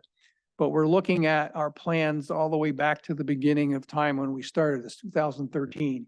And we're looking at the replacement costs from those years to today. And right now we've decided on that it would be best to use the replacement cost starting in 2019 to today and look at the changes there.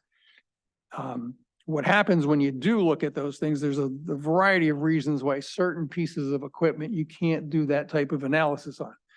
It changed from one year to another. Like now I talked about the tracked excavator versus the wheeled excavator. Those are two different types of equipment. So you can't trend the replacement cost on those two and say, this is the inflation for that piece of equipment. So we couldn't use that. Then there's a whole, going through line by line, you start finding this has changed, that has changed. So you get down to what things can we use? And then we looked at, included in there, we had some scary numbers and we looked at the fire engines, 1, 2, and tank 4. Well, after Chief Peters and I had some phone calls, at various times of the week, talking about those, we came to appreciate that right around the beginning of the pandemic, there was a major increase for whatever reason in fire trucks. And so their inflation was running around 12%. And they're a significant piece of the equipment that we refresh when you look at their replacement costs. So that was driving us to places we didn't want to go to. So we've taken that out. So I'm just giving you examples, and more study needs to be done on this to come down to what's the right group of equipment to try and get a composite inflation rate on everything in the plant. Right now, we settled on 6%. That allowed us to set the appropriation at 155,000 for this next year. Oh, actually, the 155 is about a 7.4% increase over the prior year. I think that's appropriate given what we see down the road. Years 2 through 5 are not appropriate, and we're going to have to adjust those years. And then we'll carry a 6% inflation. At least that's the plan right now for years 6 through 20 or 6 through 15 for the rest of the plan. And then I think we'll have a plan that works, but the committee has to go back to the drawing board right there. So that's what we would ask for. 155,000 versus 144 last year. Go to the next slide. Can I just clarify that? Certainly. So for 2025, based on everything you've said, using 6%, years 2 through 5, still estimating, doing work on what might be appropriate there. Years 6 forward, right now, we're building in 6%. We're building in Okay, 6%. thank you.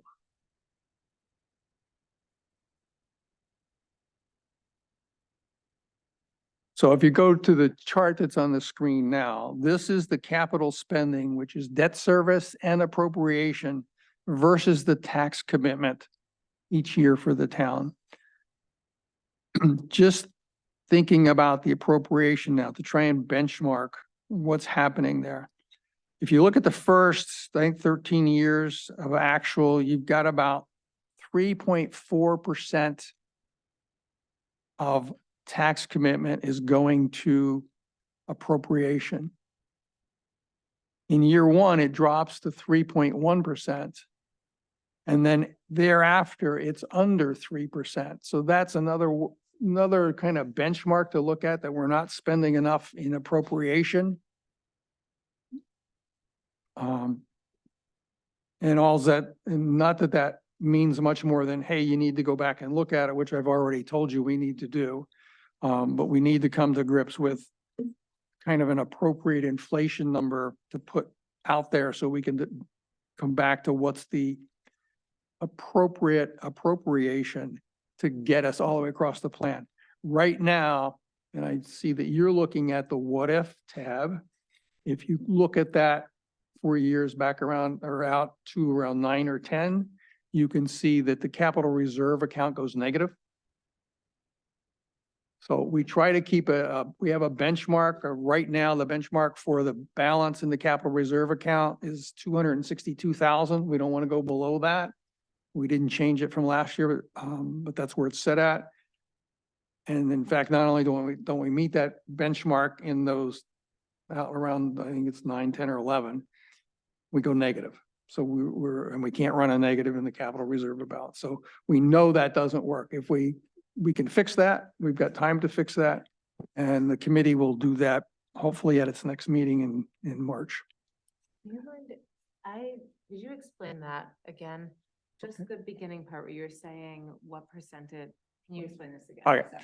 So this is looking at historically and then for the future, what percent of our tax commitment, that's what the revenue the town collects from us,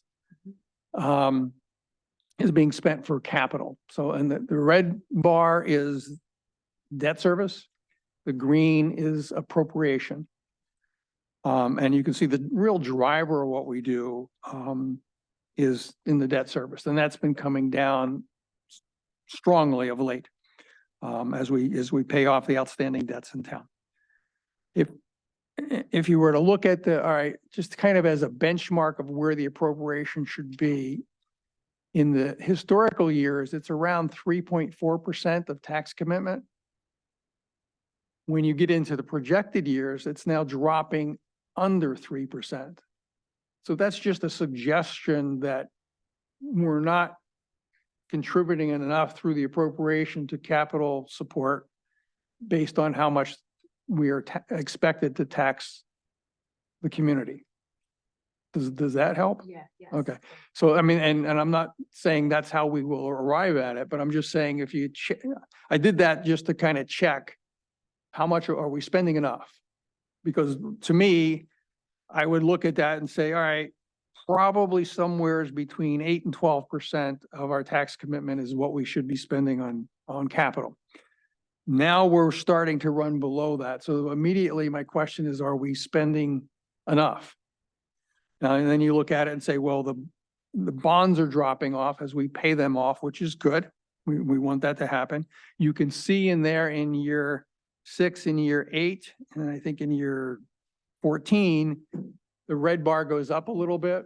That's 3 pieces of public safety equipment that are being purchased through bonds. The good thing that, I mean, the real nice thing to see with that is that we have gotten rid of enough debt service that we can cover that without increasing really the total capital spending versus tax commitment. So that's kind of neat the way that's working out.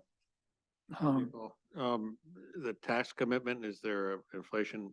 Is that being adjusted for inflation? Yes, it is. Yeah, so the tax commitment is being adjusted based on the historical years there. Right now, that's running about 5.4% per year. So we just carry that out for the 20 years of the plan. Okay, thank you.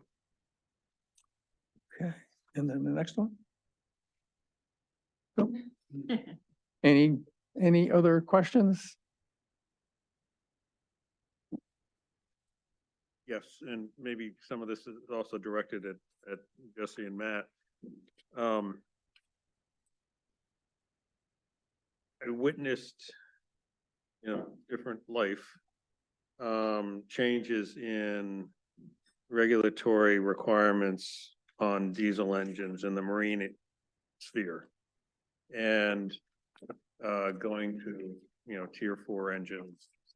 And the requirements were such that the engine manufacturers couldn't even produce the engines yet. The technology was there, but they just didn't have the capacity to make that changeover. Do you see that as a possibility? Are you seeing that at all in the transportation field, in the wheeled transportation field, where there's some question as to whether the manufacturers of the engines are going to even be able to meet that? Jesse? So the $100,000 per engine that Paul brought up, the driver behind that is that right now Cummins is the only manufacturer that makes that fire truck. And it's engineering costs that they're driving out in the new emission standard. And all of that, for the emissions standards, there's still, the emissions standards, it's been around for a while, but they haven't figured out a set in stone exact way that they want to move with it. But with the tier 4 emissions, they're really moving into, I think down the road, we're going to see a whole different, basically diesel engine for tier 4 emissions, because they're trying to get away from, say, the particulate filters in the actual DEF systems, and they're just going to make a cleaner burning engine. So like he was saying, they're still in the design phase of a lot of that, and they're always trying to come up with new ways. They haven't set, to my knowledge, that, there's a possibility that this is going to be, it's going to be $100,000 more for a diesel engine, but there's nothing that they haven't said that this is going to be the motor, because it hasn't even been designed. Okay. So, so there's some uncertainty there, obviously. Looking out at, if we expect the change in 2027, you've got the excavator Caterpillar being replaced at 235,000. Does that factor in that engine increase, cost of engine? So that is a year to date for today. So every year when Jeffrey and I see the CIP committee, that is the cost today to replace that machine, which would be the cost for 235,000 would be for an upgraded from a tracked excavator to a wheel excavator. And that also includes the mowing unit with that. Every year, moving closer, every year we get a new number. So when I go back next year, depending on inflation and stuff like that, that number could go up possibly. But that's why I'll bring that to the CIP committee, and they'll be, they kind of project how much that's gonna be. So by the time 2027 gets here, we probably won't be paying 237,000, 235,000 for that unit.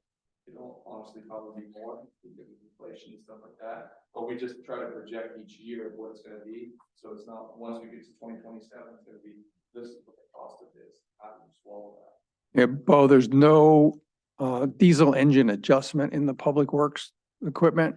There is in the public safety equipment, but those will all be bonded anyway, so that's not affecting the appropriation, but we have not tried to put any type of adjustment into the appropriation for the public works equipment because it's just unknown at this time.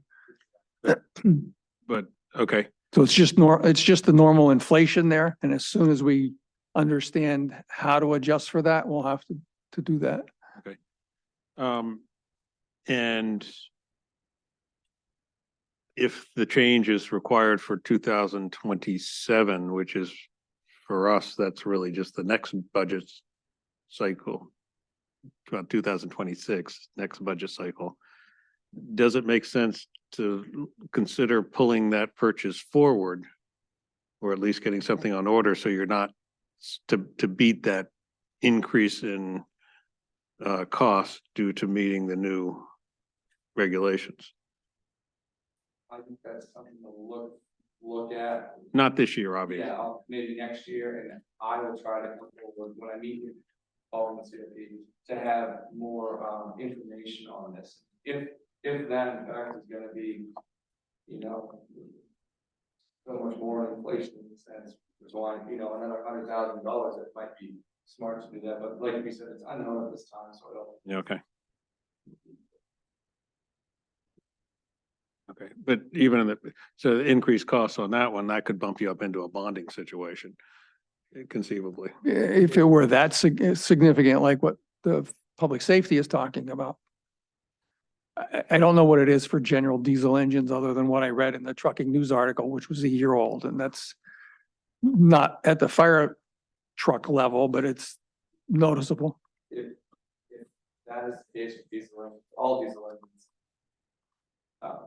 I think all of the public works assets, pretty much will go to a bonding, which will be a whole different issue. But that also, if that's the case, everybody and his brother is gonna be out trying to buy an excavator and a dump truck and a whatever runs with diesel. So the market for diesel engines is gonna go crazy. Well, and in fact, that's what happened in the marine market. The demand was so strong for engines prior to the change that the manufacturing capacity was sucked up in that and wasn't able to convert over. Mhm. So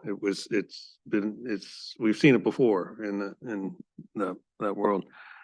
Okay, Okay. that answered my question. Yep, thank you.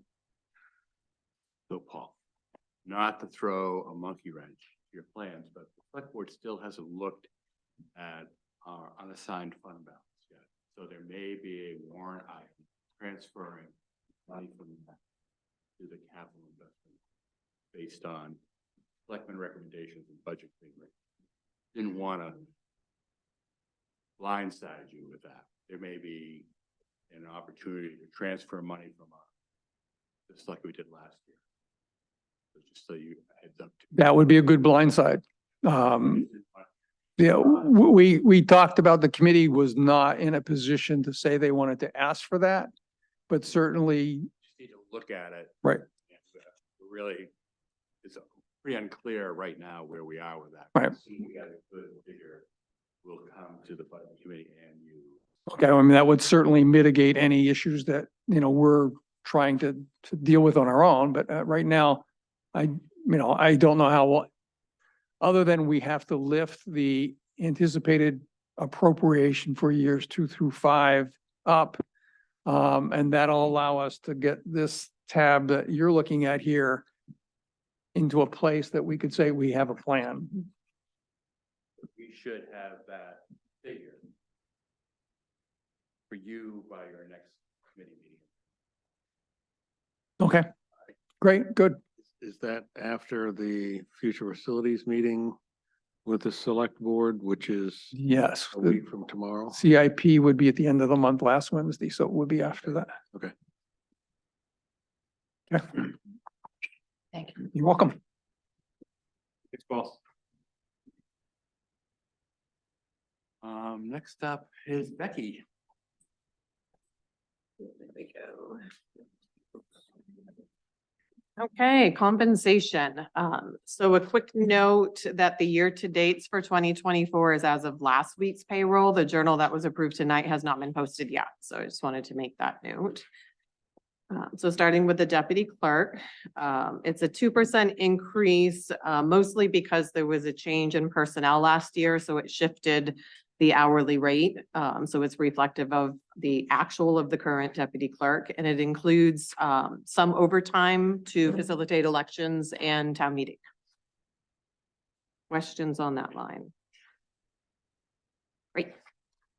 Town administrator, I should probably make a note that in a workshop in January, the select board set 3% for COLA, and then these include the up to 2% merit increases based on evaluations.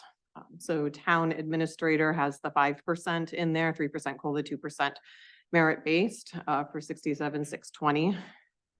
Say it again, it's 3% is the COLA and then 2%. Up to 2% for merit based, yeah. Questions on the town administrator salary? Great. Not funding the part-time clerk. That 720, I had to make a correction. That was actually supposed to be charged to the deputy clerk line, so I've actually fixed that in Trio. That was for when Kathy Hoag helped us out last fall when we were short-staffed in the office. Code enforcement officer, again, the slight change in personnel, just coming into the end of the budget season last year and the warrant being worked on. This reflects the actual of the current CEO in that position. So that is going up to 49,440. It is a 6% increase. So include the COLA. That's correct. Yeah. Questions? Great. Town planner, same thing.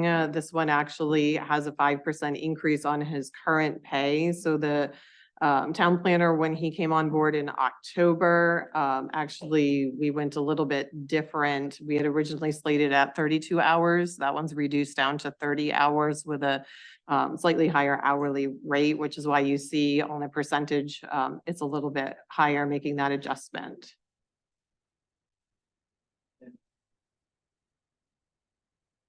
Excuse me, Becky, could you just remind me too, is there a potential offset with a reduction in use of North Star? There's potential, there's potential offset and reduction with the TIF money coming in with the new TIF district that we've just voted on as a town. So part of that money can be used to offset the town planner and the town administrator's salaries for facilitating, budgeting, doing all the paperwork that's required to maintain the TIF district. So we won't know what that looks like until next fiscal year or when we're in budget season next year. But there is also a reduction in ours.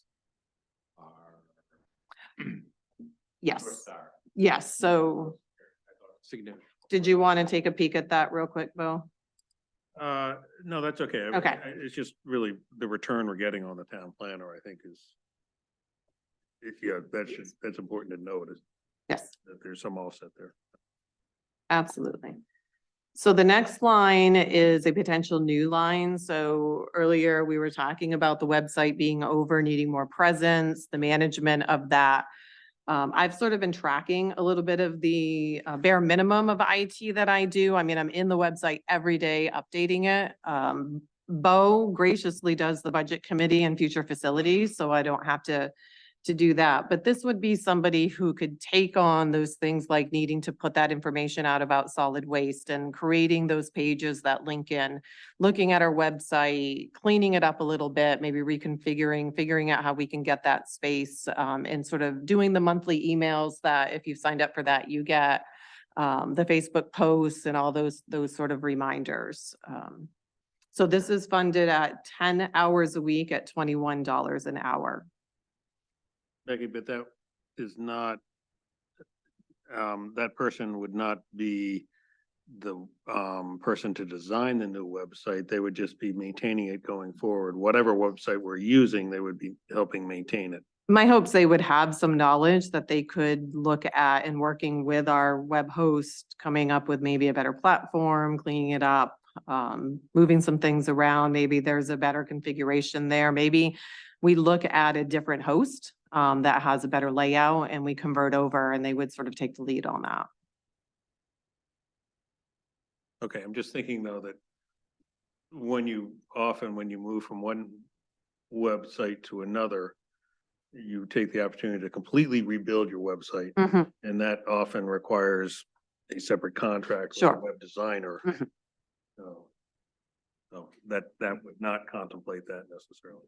No, my hopes is this person just has some basic knowledge that they can do some, it's a little, I started to look at it and I thought, oh, what do I take down? What's linked? What's, I don't understand all that lingo in the back that connects everything. I can do the postings and the things like that, but moving things and cleaning things, I'm just not sure how they're connected. When the website was upgraded, previous people that managed it would upload documents in a spot that you don't necessarily see in the live version and then link it in within the URL. I direct upload PDFs because to me, it's just easier to take them down, move them around. So I'm not sure what in the system or on the web page is still linked back to a document that was uploaded on a site that's not seen live and what I've done is direct. So they would be able to help a little bit with what we could remove. Do we need calendar dates from 2017 with all the attachments really visible anymore? Things like that we could work on to maybe clean up the space and be able to offer the information for solid waste and things like that. Other questions? Great. Ballot clerks. We have 2 elections and a town meeting coming into next fiscal year. I am keeping it the same just to make sure this last election last week is not included in that year-to-date figure. So that will change after the warrant is posted. Questions on ballot clerks? Planning board secretary, 500, keeping it the same. So the secretary for the planning board gets a stipend in June of 500. So that's why it's not paid out yet, but that will be coming in June for that one. Questions? Great. The recording secretary is the position we have hired that does the minutes for the planning board and also for the zoning board of appeals. We seem to be fairly on target with that $2,000 mark right now. This includes all the way through January right now, just past the 6-month mark. Planning board stipends, we added that line in last fiscal year. Those are paid out in June, so that's why there's no year-to-date expenditure yet. That is 1,000 to the chair and 500 to each voting regular member. Questions on any of those lines? Okay, mileage. So a couple things here. First, it went up to 67 cents. So we do follow the IRS recommendations for mileage reimbursement. The town planner has requested to go to a conference The CEO has requested to go to a conference and I am hoping to attend a conference. So the reason for the increase is to really cover that mileage to travel to those. I know one conference, I believe, is in Vermont, one is in Scarborough, and the other one is in Sugarloaf. So we figured the mileage, adding that in, plus the extra, the bump up to 67. We were 65 cents last year. Questions on mileage? Okay, select board stipend. So this really comes at the recommendation of the budget committee. Now, last year you followed suit with the COLA increase. So that's what I did this year, was just put the 3%. But as a committee, you will want to just discuss and meet. And if you come up with something different, just let me know and I will update my sheet. Okay. The assessor is going up, starting the fiscal year July 1 to $1,600 a month. She's currently at $1,500 a month, and that is for 2 days of service. This stipend assessor, is that, it's just a stipend position, there's no like benefits that go? Correct. She's not a regular employee. She's technically a subcontractor, so we 1099 her in the spring, and yeah, she's her own entity. So there's no workman's comp, there's no FICA, Medicare, anything like that. She had been working 1 day a week. and The- this is 2. The previous year, she was 1. Last July, we moved her to 2. Yep. And it's been working out really good. Our animal control officer, 5% increase based on the 3 COLA and the 2 merit. So that's just a change of 290. Deputy ACO is another stipend position paid out in June at 500. ACO training, that's just for recertifications. Our ACO is coming up for that. It's just been a challenge getting them there because they schedule them and then they cancel them. So hopefully we'll get that in pretty soon.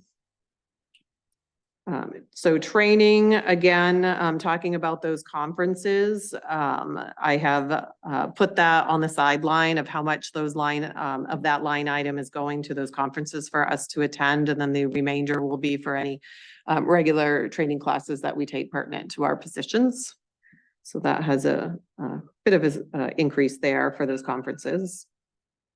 And then FICA is based on the rate of 7.65% on the total gross income. Medicare is 1.45% based on those total incomes in general government.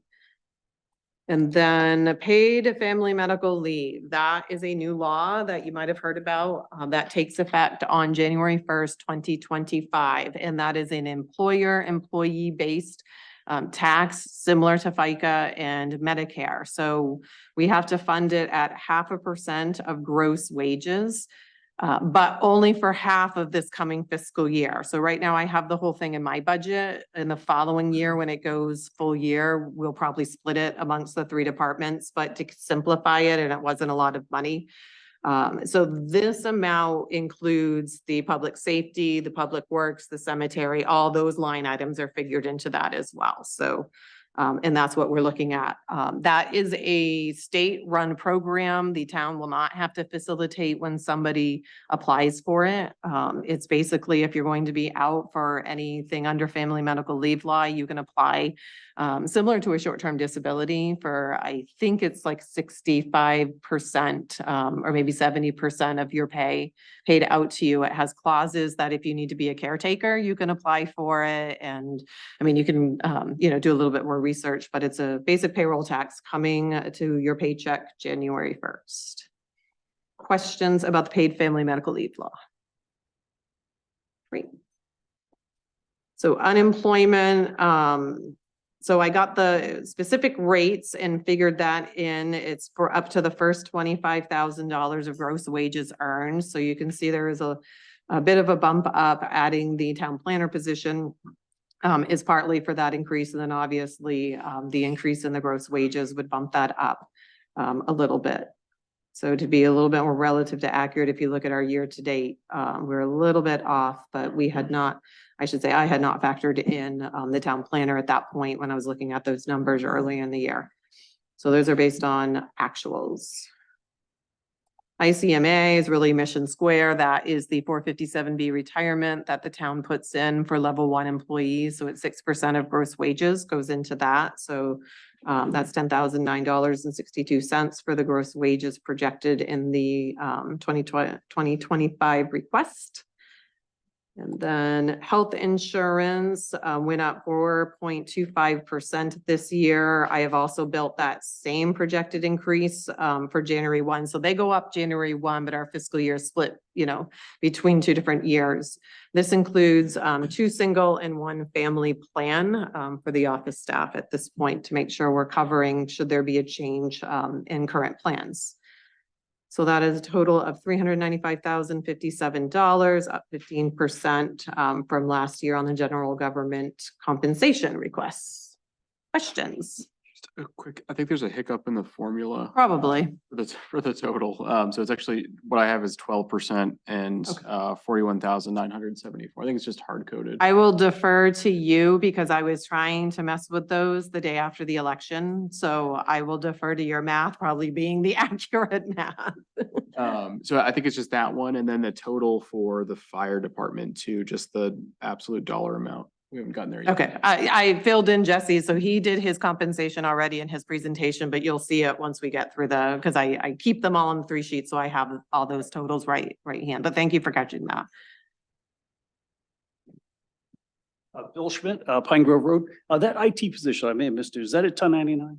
Is that what? A 1099 position? No, that would be a regular town employee. So that would be FICA, Medicare, paid family leave. It would be what we call a level 3. So it wouldn't really be benefited as far as the health insurance, paid time off, any of that, because it's under the 32 hours.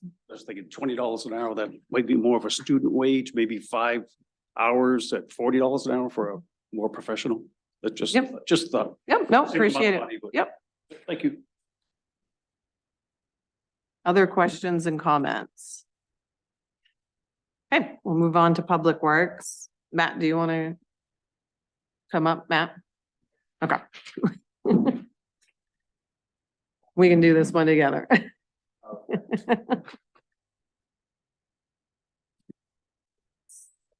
So just a quick explanation on that top line. That is equivalent to the lines below.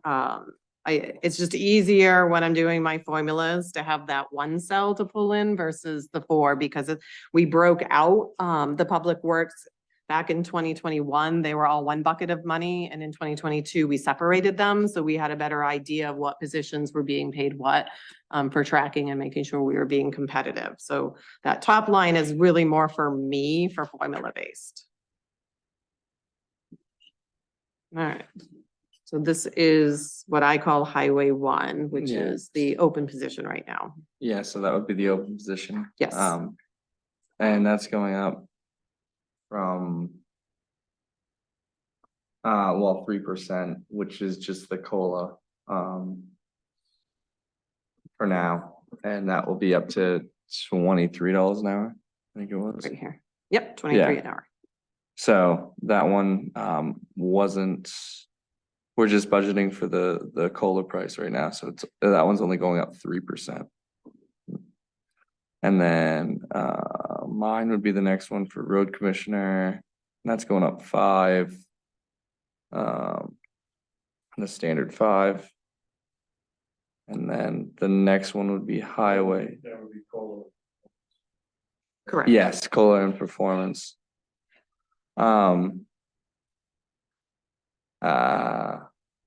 This is Paul's. Oh, so this is Paul's, so this would be highway 3, which would be, the same. This one was with a 5% increase, I believe. Or is We it just did just, 3 on just that a one. 3? Yeah, Okay. So that was. Well, because there's a anticipated change coming, which Matt will talk about in a minute when we get to a lower line, so. So both of these, the position I was talking about before and this position are pretty much the same positions, just the 2 different people. So we're gonna keep that the same at the 3%, just like the first one. And then the next one down is the Public Works mechanics position. that went up to, I think this was a 5%, wasn't it? Well, it has, we just did a Yeah. promotion. So one of the employees I made, they went from a normal employee. We did not have a mechanic's position at the time. So this person now has the mechanic's position, title, which they get us, they were compensated for in that, which was roughly 5%. And then they'll be getting their 5%, due to COLA and good review. So it looks like 10%, but really it's just because they took on, the mechanic's title. So it was a PW highway job before? It was Highway Yes. 4. So Yeah, it was, okay, yep. or Highway 4 before, and now it's the mechanic's position. Moving forward, sitting down with Becky, is this for the? This is your part-time position. Okay, so this is, I'd like to put in for a part-time position this year of 20 hours per week.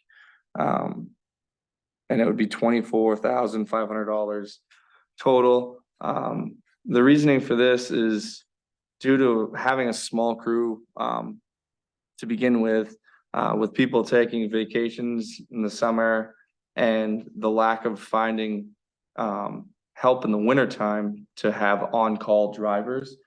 It would be really nice to just have one dedicated part-time person that we could count on.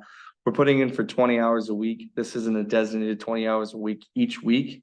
It may vary from, no hours one week to in the wintertime, if someone's sick or we have an issue, they might, have to be plowing and they might put in 40 hours that week. But we're budgeting for the 20 hours just to kind of hopefully, which I believe will be enough. The $23.56, this was one of our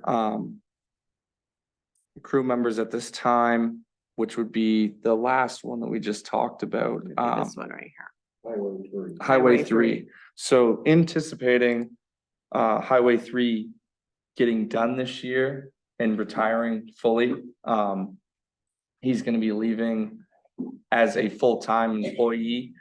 So I took that rate of pay plus the 5%, 3% for COLA and the 2% on top of that for a good review. And that's where I got the 23.56 for the part-time position. So that's where we got that number from, but that's only gonna be a 20-hour week position with no benefits. Is it level 3, kind of like that? Correct. Yes. And we're not saying that we're expecting that to be the same person. No, Okay. no, it's just, that's basically the best way to look at that is to take that person's review and then, base it off that one moving forward. Okay. The other two positions are just a general kind of public works position. So that's why we left them the same at that 3% increase. So we'll have two of our 4 positions open. Yes. And well, yes, 2 of our 4 positions open. And that's where also. We'll be turning over. I was like, Yeah, and part of this too is moving forward. I mean, compensation is a big part of getting people to, keeping them employed in a sense. So I know some of this does seem like a lot, but going up wise, but that's just the cost of everything else nowadays in a sense. And then any questions on that with the part-time position, Bo? Not the part-time position so much. Well, yes. I'm assuming that you've had discussion with the select board about that. We've had a few, yeah. Okay. So it's not a new item to them and they're thinking. I believe the select board's okay with this. Okay. And, but looking at overall wages and in the competitive environment are we keeping an eye collectively on what what we need to be paying for to remain competitive I think across the board? I think we'll find out and try to hire. Drivers. Really don't know. We really just don't know. Where I've done a couple different polls with just the surrounding towns around us, and we're in the ballpark for the you know, of everyone else in a sense. Within $1 or so, I'd say. One of the big factors is, you know, we do have a pretty good compensation package with benefits. That a lot of towns, it varies from there. So I'd say we're right close with them for the most part. It's just the fact of finding people to fill those positions, because I feel like every town's in the same Right. And Point. And I'm looking at, there's also another position in there being road commissioner. Just, you know, in general, the town needs to make sure that they're being competitive. You know, paying a competitive wage. I'm not looking for Select spots board for leaders either. long and hard at running figures and trying to ensure that. Okay, thank you. Yeah. I know we're getting more than we pay for, so. Just, Any other questions? All right, any other questions from the board? Oh, I have a question. So do you think that with this, do we anticipate that with the part-time position, that maybe the overtime cost would go down? So I don't believe really the overtime cost will go down. Just for the fact that this part-time position is probably gonna be more or less when people are either for one sick or on vacation or something like that. So I think we're still gonna have the overtime, and then the cost of, you know, with everything going up, you like 3 to 5%. We kind of budgeted for that in the overtime, so that's why the overtime made that jump from where's the overtime line? That's right. Is that the next one? Yeah, so one of. Yeah, so we went from 18,615 to 20,000, and we kind of just stuck with that number. The number that we came up with, I think, was like 19,500 or something in that sense. That's why we just bumped it to 20, just to make sure, because due to you know, not really knowing what next year's gonna bring. I mean, we had an easy winter this year, but it could be a lot worse next year. So with that being said, this is also, that is just for the it would just be for the 3 employees for the mechanics position and the 2 public works positions. The road commissioner's position is a salary that doesn't get overtime, and the part-time would not get overtime. So that's just through those 3. And to know also, the person that's looking at retiring for the last year has really not been working overtime either, which factors into why that's so low, given the good winter too on top of it. So Does the road commissioner get comp time? comp time, no, Compensatory. no, I get PTO time, but no comp time.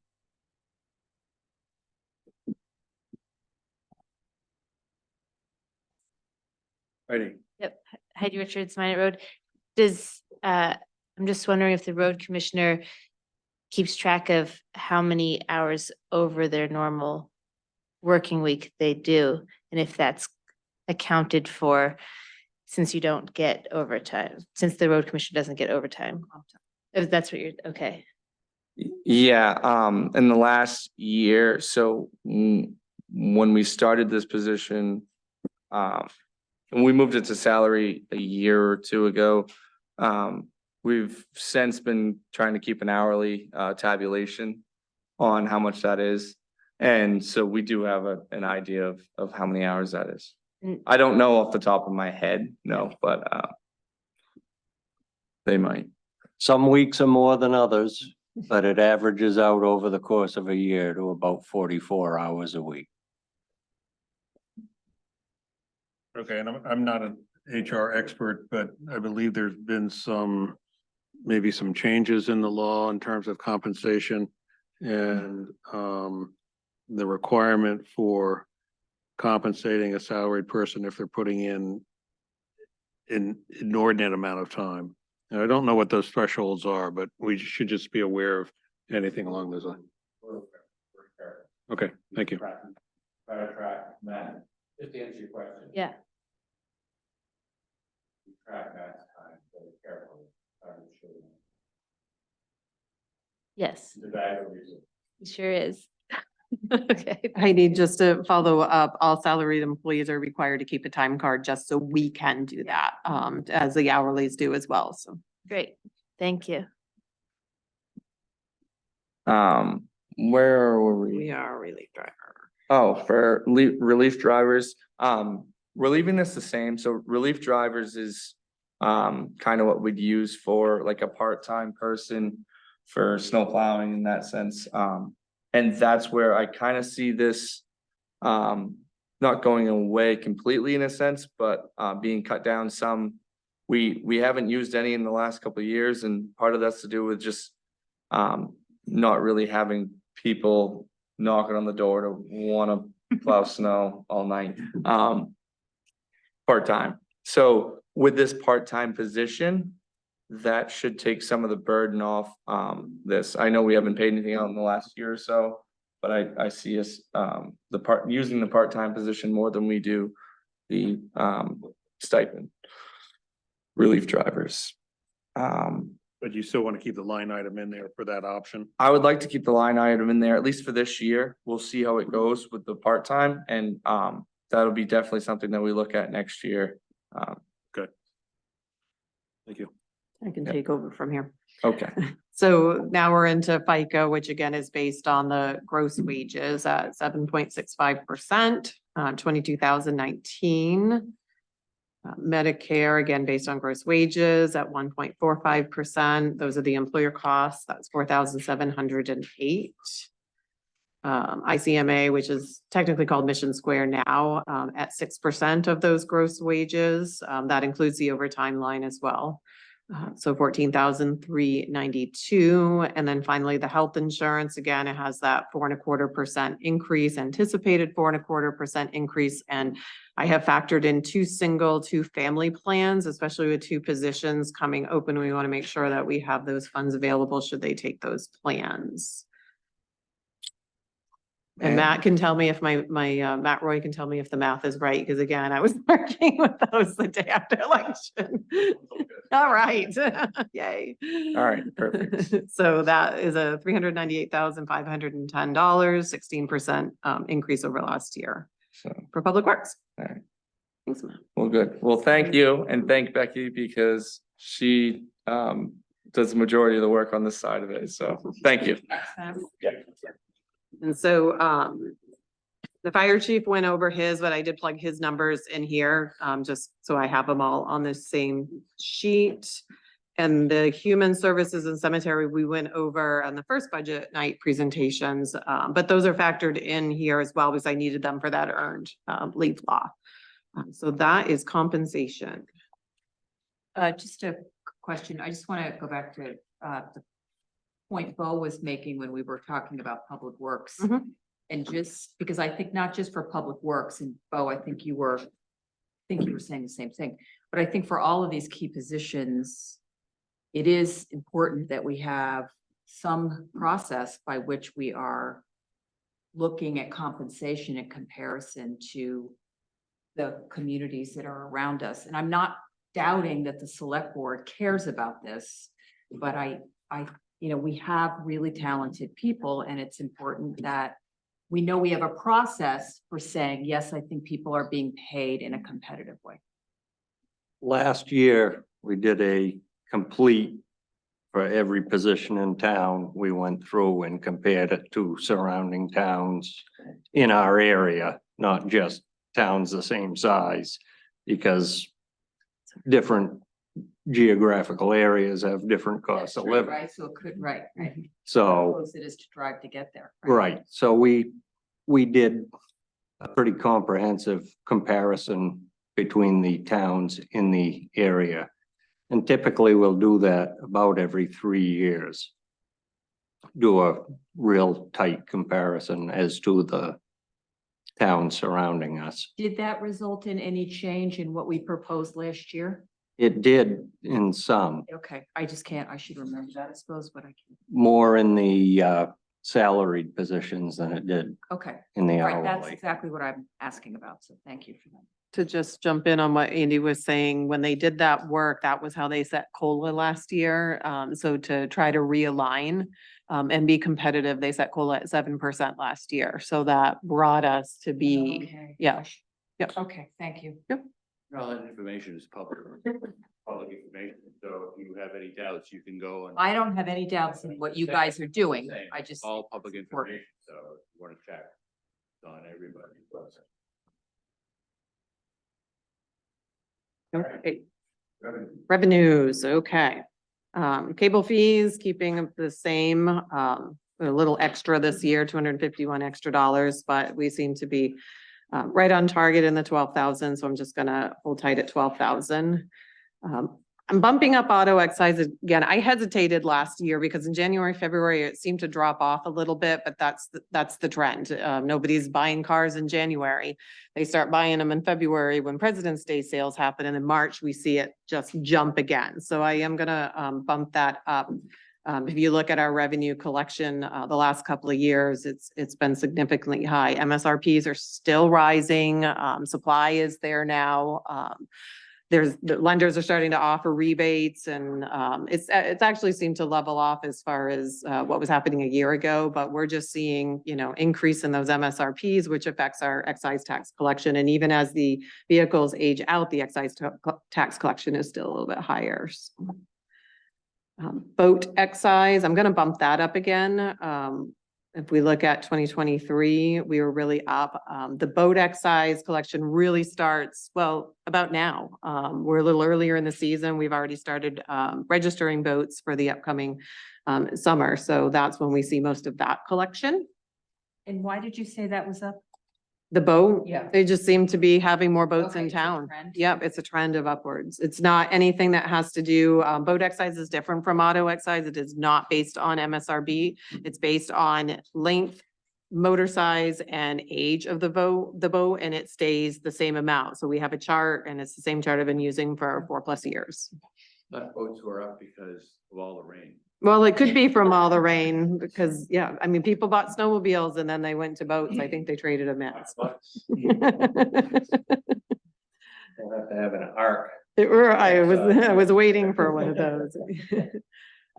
Town fees, that's basically like collections on dog registrations. The town clerk technically gets $1 for that. Copy, fax, any sort of those miscellaneous fees is what's factored into there. So I just kept that steady at 300. Inland fisheries and wildlife agent fees. So we collected agent fee. I did go up a little bit because they increased the agent fee on snowmobiles this year up to $5. We were only collecting 2 before. So I bumped that up a little bit to 600. Clerk fees again, it's just another separate miscellaneous line for things that we collect that the state breaks apart, that we keep the money in the town. So I kept that at 180, seems to be fairly close to what we've done in our trend. Vital records fees, so that's issuing marriage licenses, certified marriage certificates, birth certificates, death certificates, things like that. Still keeping steady at 1,200. We dipped last year. I'm not really sure why in particular, but if you look at the previous years, we were fairly steady at 1,400. So I'm keeping that one. Rev sharing is down. So the forecast for Pownell in the upcoming fiscal year from the state is $226,153.42. And I factor in at 80% to give us a cushion.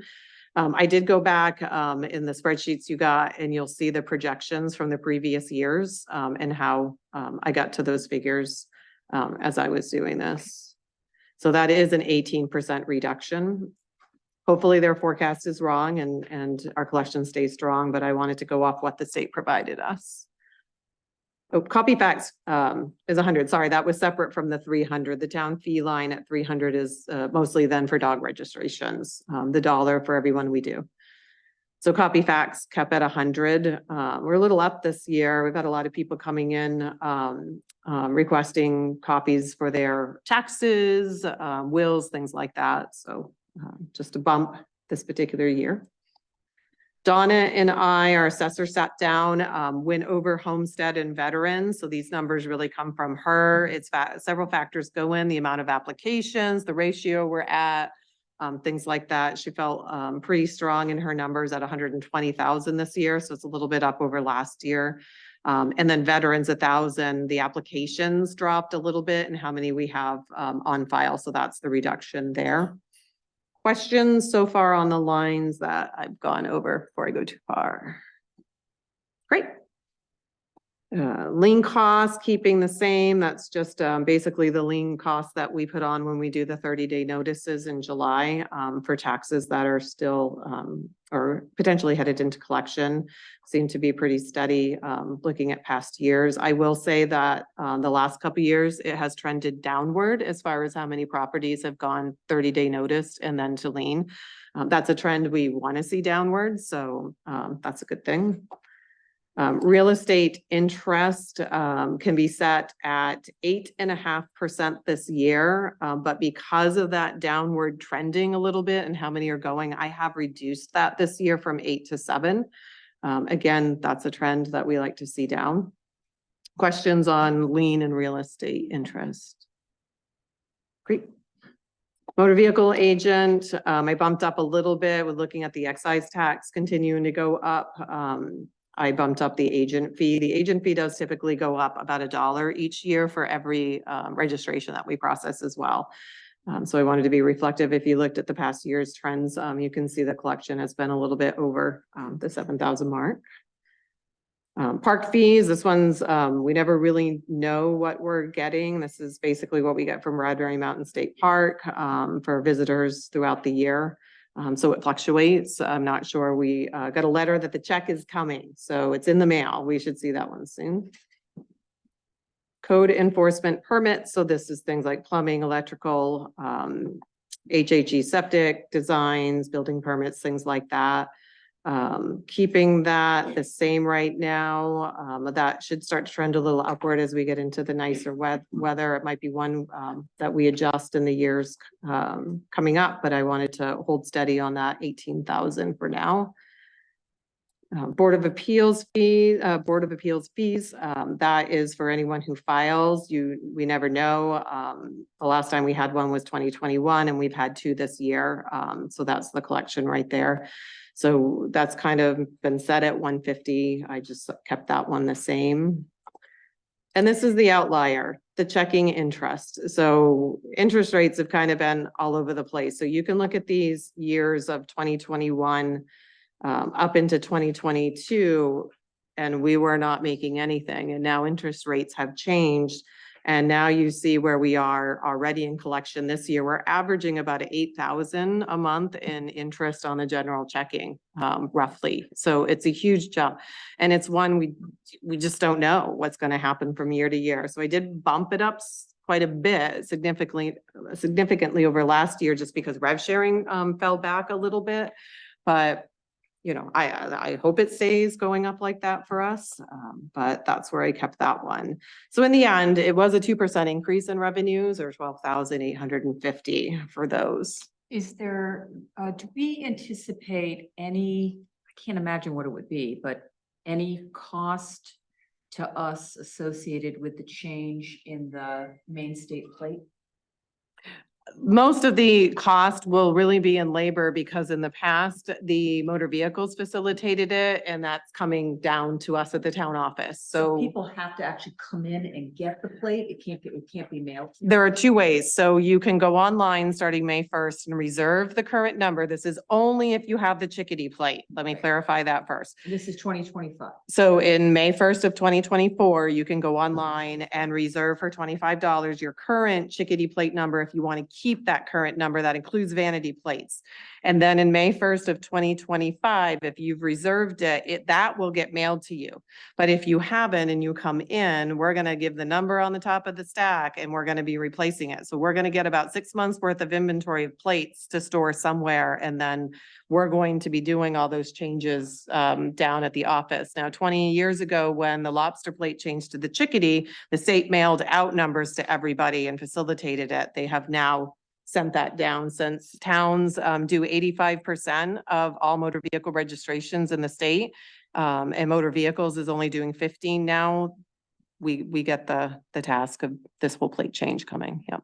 So as they release information, we put some information out in the quarterly mailer. We will keep releasing that information. The link to reserve will get up once we know what that is, and just try to educate people, because we know some people are gonna come in May 1st and have no idea that we're gonna be handing them a new plate. You're also gonna have your choice between the plate with the flag and the star, or one that's just plain, and that one's called the no tree. So if you don't want the tree and the star, you can have the no tree plate instead as replacement for your chickadee plate. Okay, Kathy. Oh, sorry. sorry, we're getting back to more mundane things. Okay. Interest. Yes. This interest does not include money that is coming from the CIP fund, correct? No, because that stays in the CIP account. Okay. Yeah. And that earnings is not factored in your analysis, correct, Paul? In the way that we project our appropriation, the present value calculation of interest measures. So there's the interest rate that Becky gives me at the beginning of the year, it's factored in there. Also, any interest we true up the capital reserve account at the same time when we did the planning process. So any interest that's been accumulated into the account becomes part of the starting balance. Starting balance also is factored into the appropriation formula. So, okay, so you think you're capturing that indirectly in the model? Yes. Some earnings. Yes, we are capturing some earnings in there, and pick up the actual earnings next year when we start. We don't capture anything that might be done through the investment policy. That we don't have, we can't capture that except through the next year end when we get the audit. And that can give me the new balance. Correct. Starting now. Right, okay, thank you. Kathy, did you have a question? Mallet Hall rental fees? I haven't gotten to that yet. Oh. It's coming. We're not through yet. It's coming. Okay, next section, animal control officer fees. That's if our ACO has to cite somebody and charges them a fine. I just kept that at 300. The trend is we haven't been doing that, which is a good thing. And then the late fees is basically for any dog registrations that are done after January 31st. The state has $25 fee associated with that, that the town gets to keep. So starting February 1st, if you haven't registered your dog and then you come in to do it, you're going to pay $25 per dog.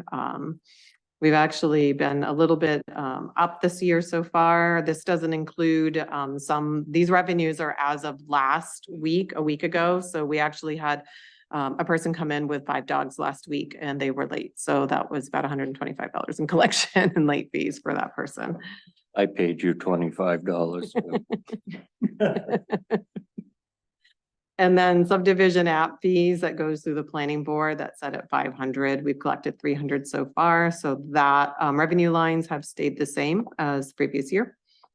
Questions? Great.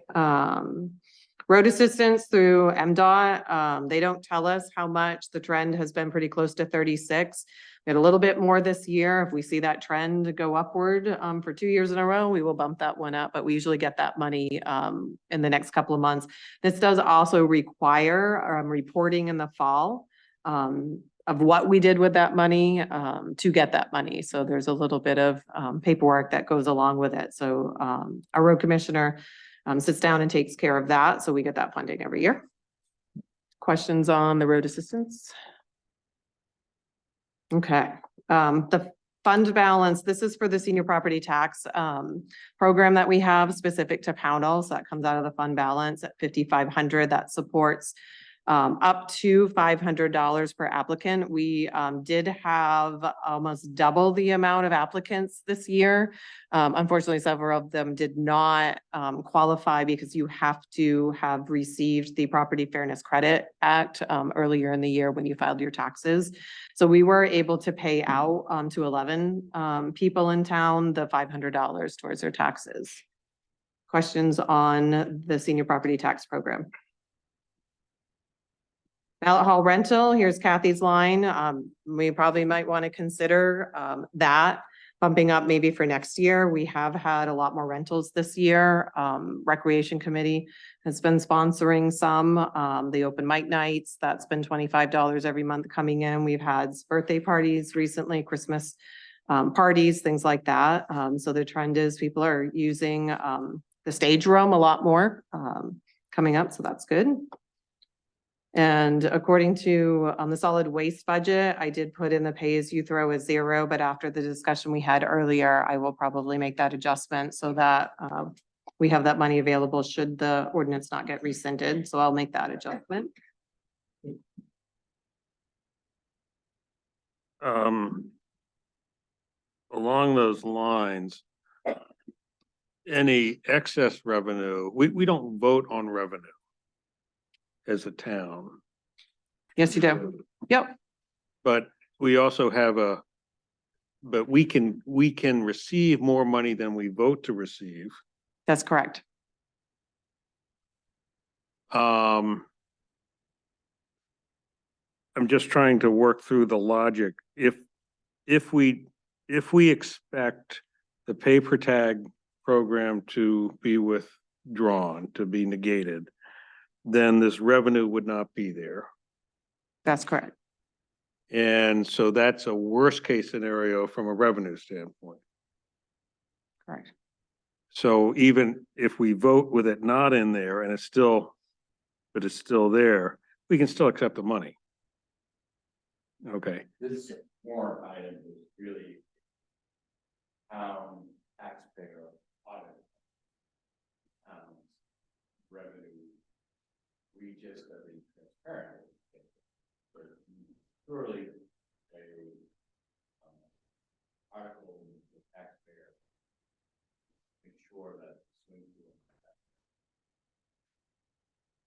So Bo, are you suggesting that we take the conservative approach in both buckets? So put the expense in for the bag production, which then we can take out if in the warrant we vote to just continue the bill, but then leave the revenue that's conservative, right? And then the conservative approach here is to leave the revenue out because we can take in more revenue. That would be my, That makes sense to me, I would say. We're not accounting for more than we actually. because just so I have it clear in my mind, the projected revenues that the town budgets for is part of the calculation for the tax rate. Okay, so if we're overestimating revenues, well, let me ask you this. When you establish the tax rate after town meeting,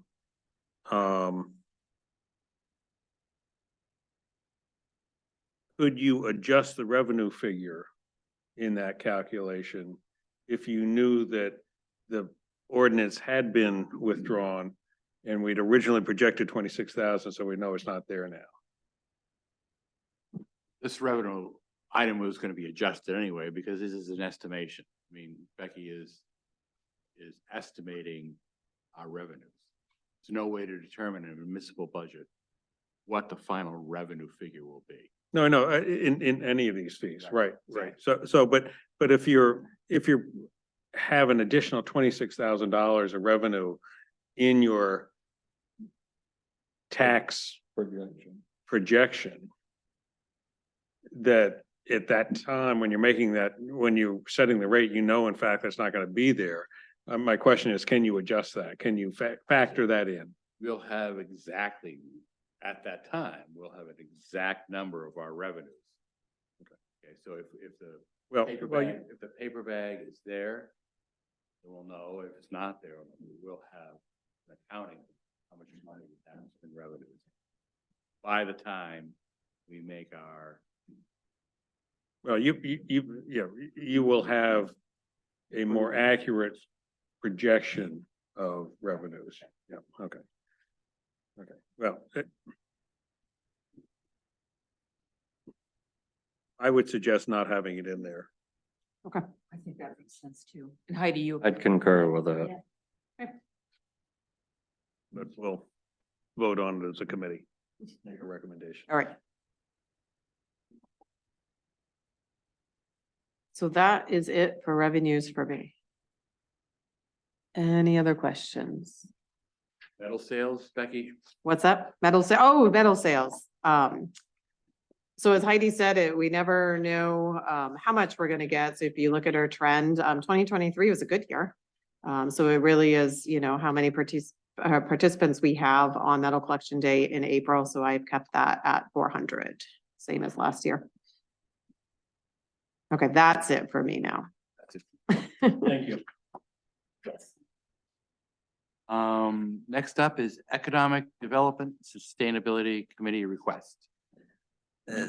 So I did print off, Susan sent an email, so on the back of your packets, it just talks about their request that they would like to see on the warrant. Part of it has to do with the grant that we got for the water study. So we actually talked with the town planner last month in the workshop with him. So one of those warrant articles is going to include 15,000. Susan, did you want to talk about anything additional in the language, or you, Paul, in what you sent? Yeah, the select board hadn't gotten a chance to see this until now, so just so you know. If you have any further input on your requests, just asking. Paul? Okay. So the $15,000 ask is to supplement the $25,000 appropriation that was given in 2024. And what the committee has determined is a high priority item in the next steps towards the village district would be to determine the potential for public water supply from the aquifer that we're currently using by the town and the purpose. So the intent was to use the $25,000. Do that. Our town planner found engineering firm that the cost would be closer to about $40,000. So $15,000 the next budget to supplement that. The RFP Tom is working on now. Board, I think, about April. We'll review and Street. He's also, as I think you're already aware, has secured a grant from the drinking water program that will pay 75% reimbursement grant that would reimburse the town against the $40,000 potential cost. So up to $30,000 reimbursement for that work. That's filling in forward. Thanks, Paul. So I have a question. This grant has been secured? My understanding that I'll have that grant with understanding. It is a reimbursement grant, so we have to expend the money and they will reimburse the 30,000. And that therefore we have to spend the money, we have to appropriate it. Right. And then the money comes back to the general fund, to the general revenues, not specifically to your committee. Right. Found out, once we got far enough into the planning process and started focusing on one of the high priority action items going forward, it was that water supply issue. The potential for that water supply to affect the planning process. And, we didn't have enough to get the study done that we could focus on. So this is kind of put that all together. So how, if you have a fiscal year 24 appropriation of 25,000, which presumably has not been spent? That the RFP to spend that is currently in process. Submitted to the select board. Hopefully in early part of April. And with the anticipation that we may have to carry forward on the contract to make sure that we can bring those two appropriations. Okay, thank you.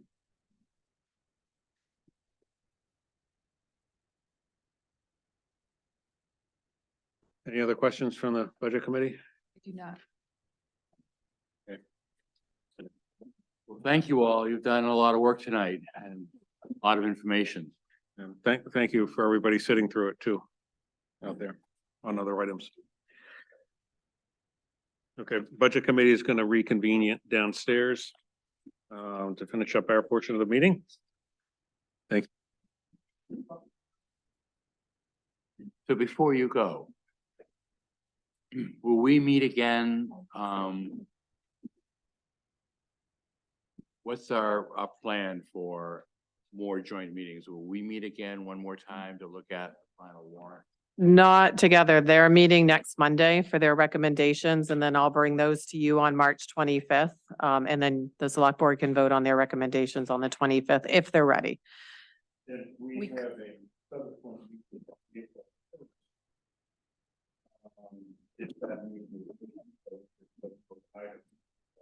Perfect. That's all I wanted to know. Yep.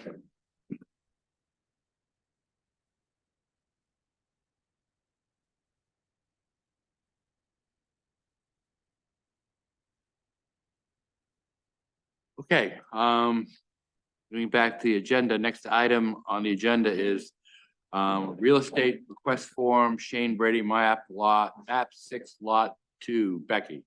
So I had both the assessor and our mapping company Viewshed look into this, and they both have come to the same conclusion that this is a mapping error and not town owned. They both sent emails, which I printed copies off, that go into detail about that particular map and lot. It is not in Trio. It should be, I believe, assessed, and I'd got a review back into her paragraph from the assessor to the lot next to it. And I don't want to misquote which lot that is. I know the name, but off the top of my head, I don't have that lot number in front of me. I think it's map 6 lot 8, but I'd have to look at the map again. Yep. So. What's the 6 lot 8? Thank you. Thank you. I thought off the top of my head, that's what it was. But, yeah. Okay, so that the board will have to recommend the erasure of this map and lot. It has to be in a selectmen's meeting motion.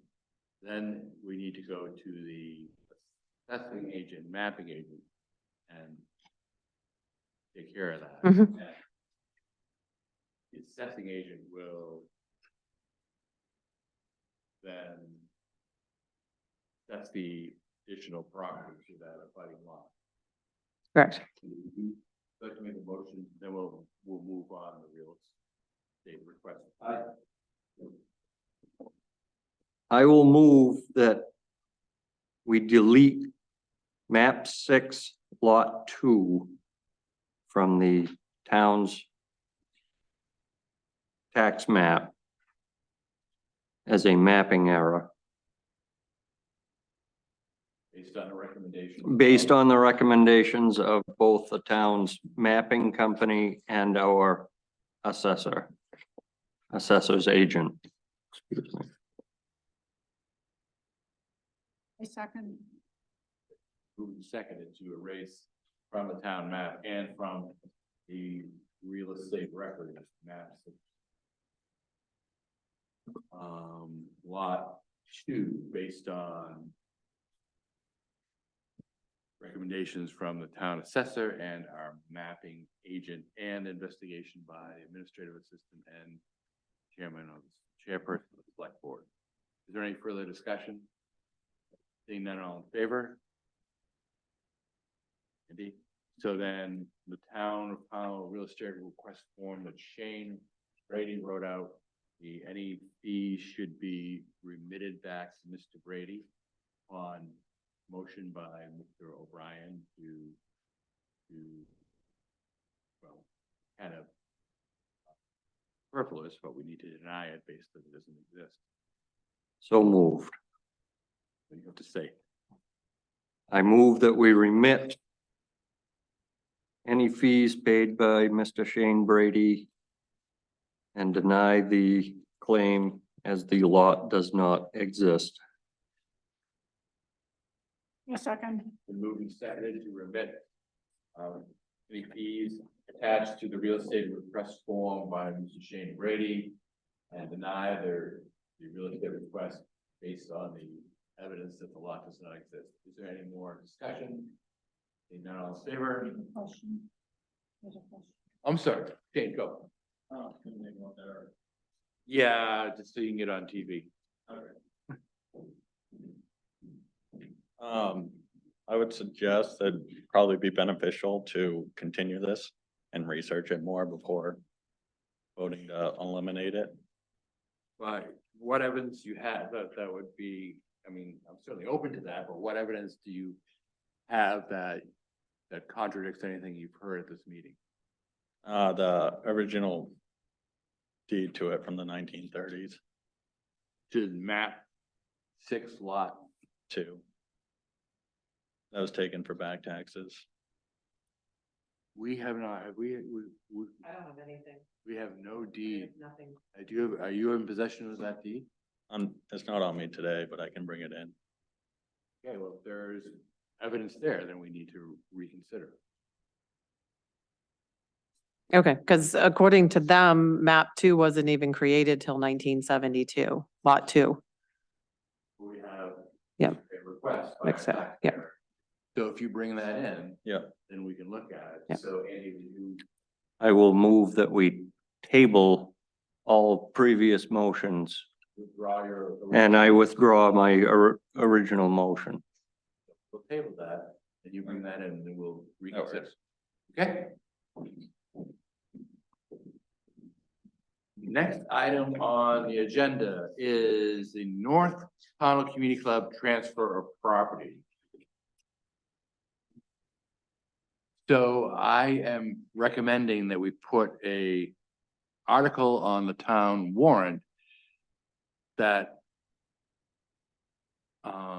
allows the town to explore the transfer, not necessarily do it, we need to do this in 2 steps. Explore the transfer of the property from the North Pownell Community Club, which is a nonprofit, into the arms of the town of Pownell.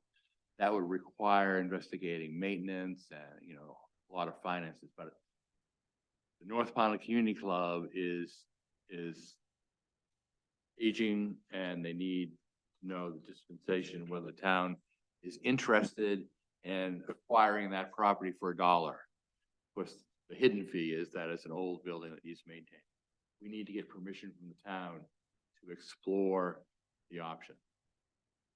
It's not a select board decision to make. So I'd like to recommend putting that on the warrant. It's a warrant article. We'd have to figure out the wording, but the wording would be, would the town consider acquiring for $1 the building on, formerly known as North Pownell Community Club, for use as a town property? that something that the board will vote on? Mhm. So I recommend that we have a warrant item on the town, an article on the town warrant that allows the select board to explore the acquisition of the North Pownell Community Club on the Lawrence Road for use as a town building. Do you second that? I'll second it. Moving seconded, is there any discussion? Favor? So moved. Bill Schmidt, Pine Grove Road. I think you mentioned that, as part of that, investigation, that the town will have a couple meetings where we'll get some feedback. Okay, all right, thank you. We just need to move, we need to vote on it at a town meeting.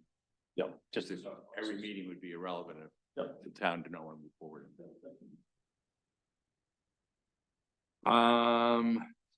Next item is solid waste pay as you throw program.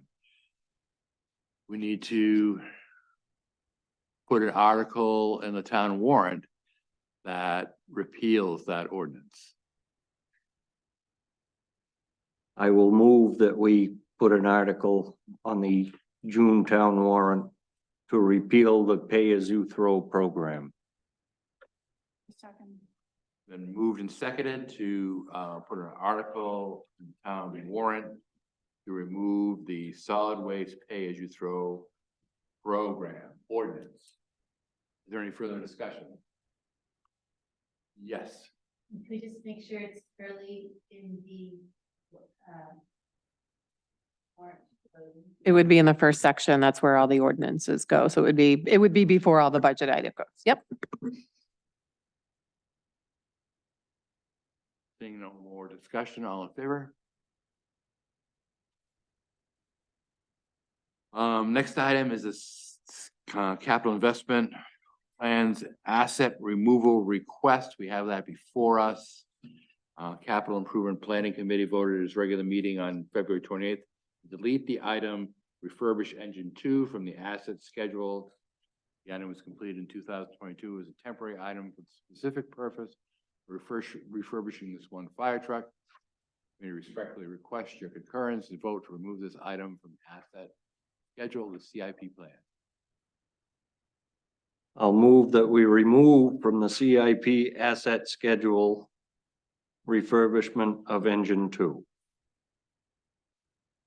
Second. Moved and seconded to remove from the capital improvement plan item refurbish engine 2 from the asset schedule. Is there any further discussion? Seeing none, all in favor? So moved. Next item on the agenda is Port City architecture contract addendum.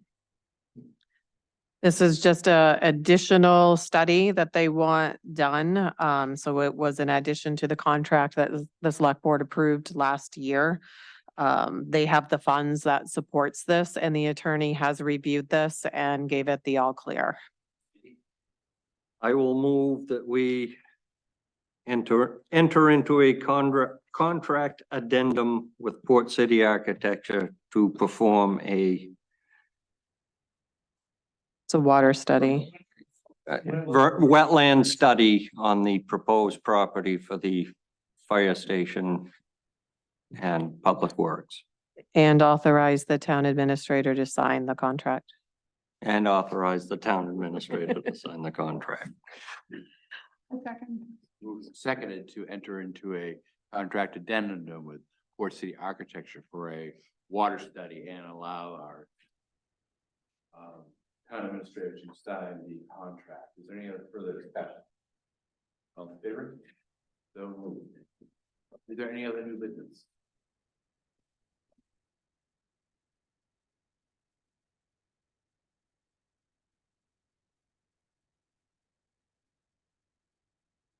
I just had it. You have a hand raised. Jesse. Yes, I just want to let the select board know that on Friday, we applied for a assistant firefighter grant for air packs. And we won't know the response until this fall, but hopefully it'll save the town a lot of money. Oh, great. That's great. Thank you, Jessica, for doing that. I did get confirmation email that they received everything, so, yeah, good. Does anybody want to report out on the Brown Tail Moth Saturday? Was that just this last Saturday or I don't even remember. It went great. We had 50% of the Pownell Elementary class here with posters. We displayed them on election day. It looked great up on the walls too. We had ages ranging from 7 to, well, in the levels of 7 decades working together out in the community. We've got some town properties done, cemeteries, the school. We helped 6 or 8 communities, offered refreshments. It was just really a great morning. John gave a nice speech at the beginning talking about this is how Pownell solved things back in the day, coming together as a community, and that's what we saw. It's really invigorated the class. It's going to become part of their curriculum, and it looks like it's going to be a yearly event in March to do this. So it's great. The grant that got the was that also only for town events to be used, or is that for residents to borrow? I need to do a little bit more research on liability before it can be checked out. And I just, with the election, have not had time. The intent is to have a 20-minute tutorial. So, that's part of the grant. And Becky, would you like to report out on the election?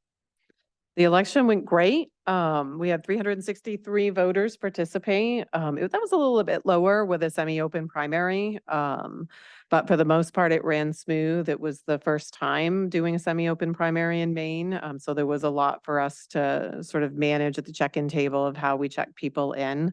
But everybody was gracious and courteous. Kathy and Pascal did a great job that I was actually able to sneak away for a little bit of time and do some other work and play catch up, like working on the budget. We were out by 9:30, which was earlier than I anticipated too. And we just sort of held each other up the next day and got through the next day. So we start in the next 1 to 2 days. The June election officially becomes underway, and we are still doing the post-election activities for the other ones. We have a little overlap now, but be watching for the option to request your absentee ballot for the June election pretty soon.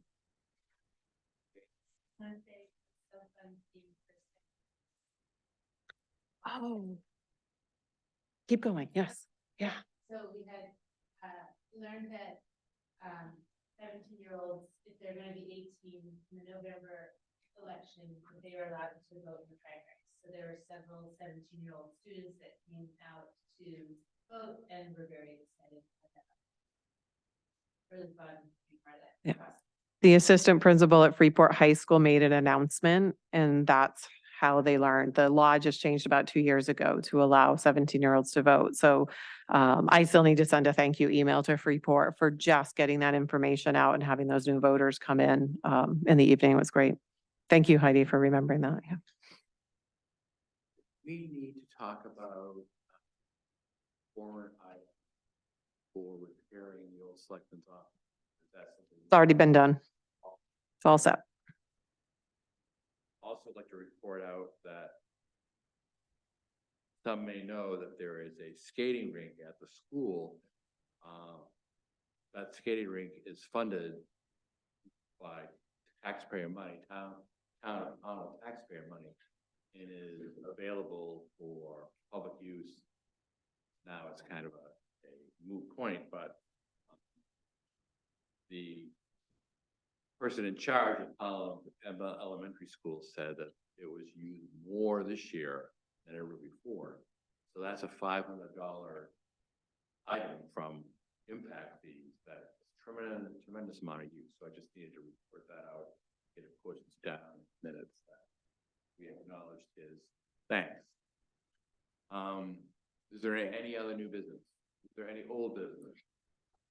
Just to quickly say, we received the final draft for the conservation easement that will be going for attorney review. The select board was copied on that email, and I talked with both Matt and Al Stearns, who's been working on it today. So once we hear back from Natalie, it will be on an agenda item for you all.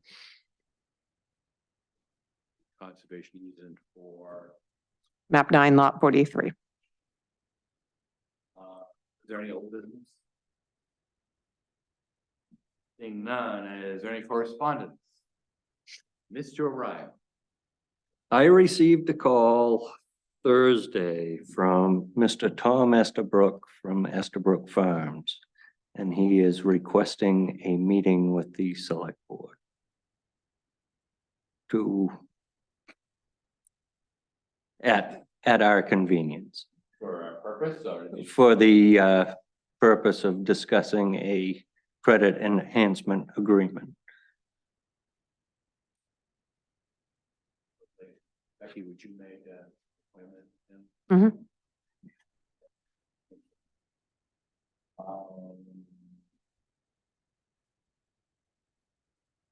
Be Mr. Mallett. I, although I do, I think we have to be really wary. Brown Road once again had trouble with trash pickup. That'll be the 4th week in a row. So I specifically got an email they sent on Friday that said, Brown Road, we hit every stop. There were 10, like, it was a very detailed to tell us, but then I had a phone call and an email about some missed pickups and incidences with a truck last Friday. And yeah, they did have a couple of the places where they claimed it was late putouts too, in that email that came from them. So my correspondence again was mostly trash. Yep. Is there any other, been a long meeting? Anything?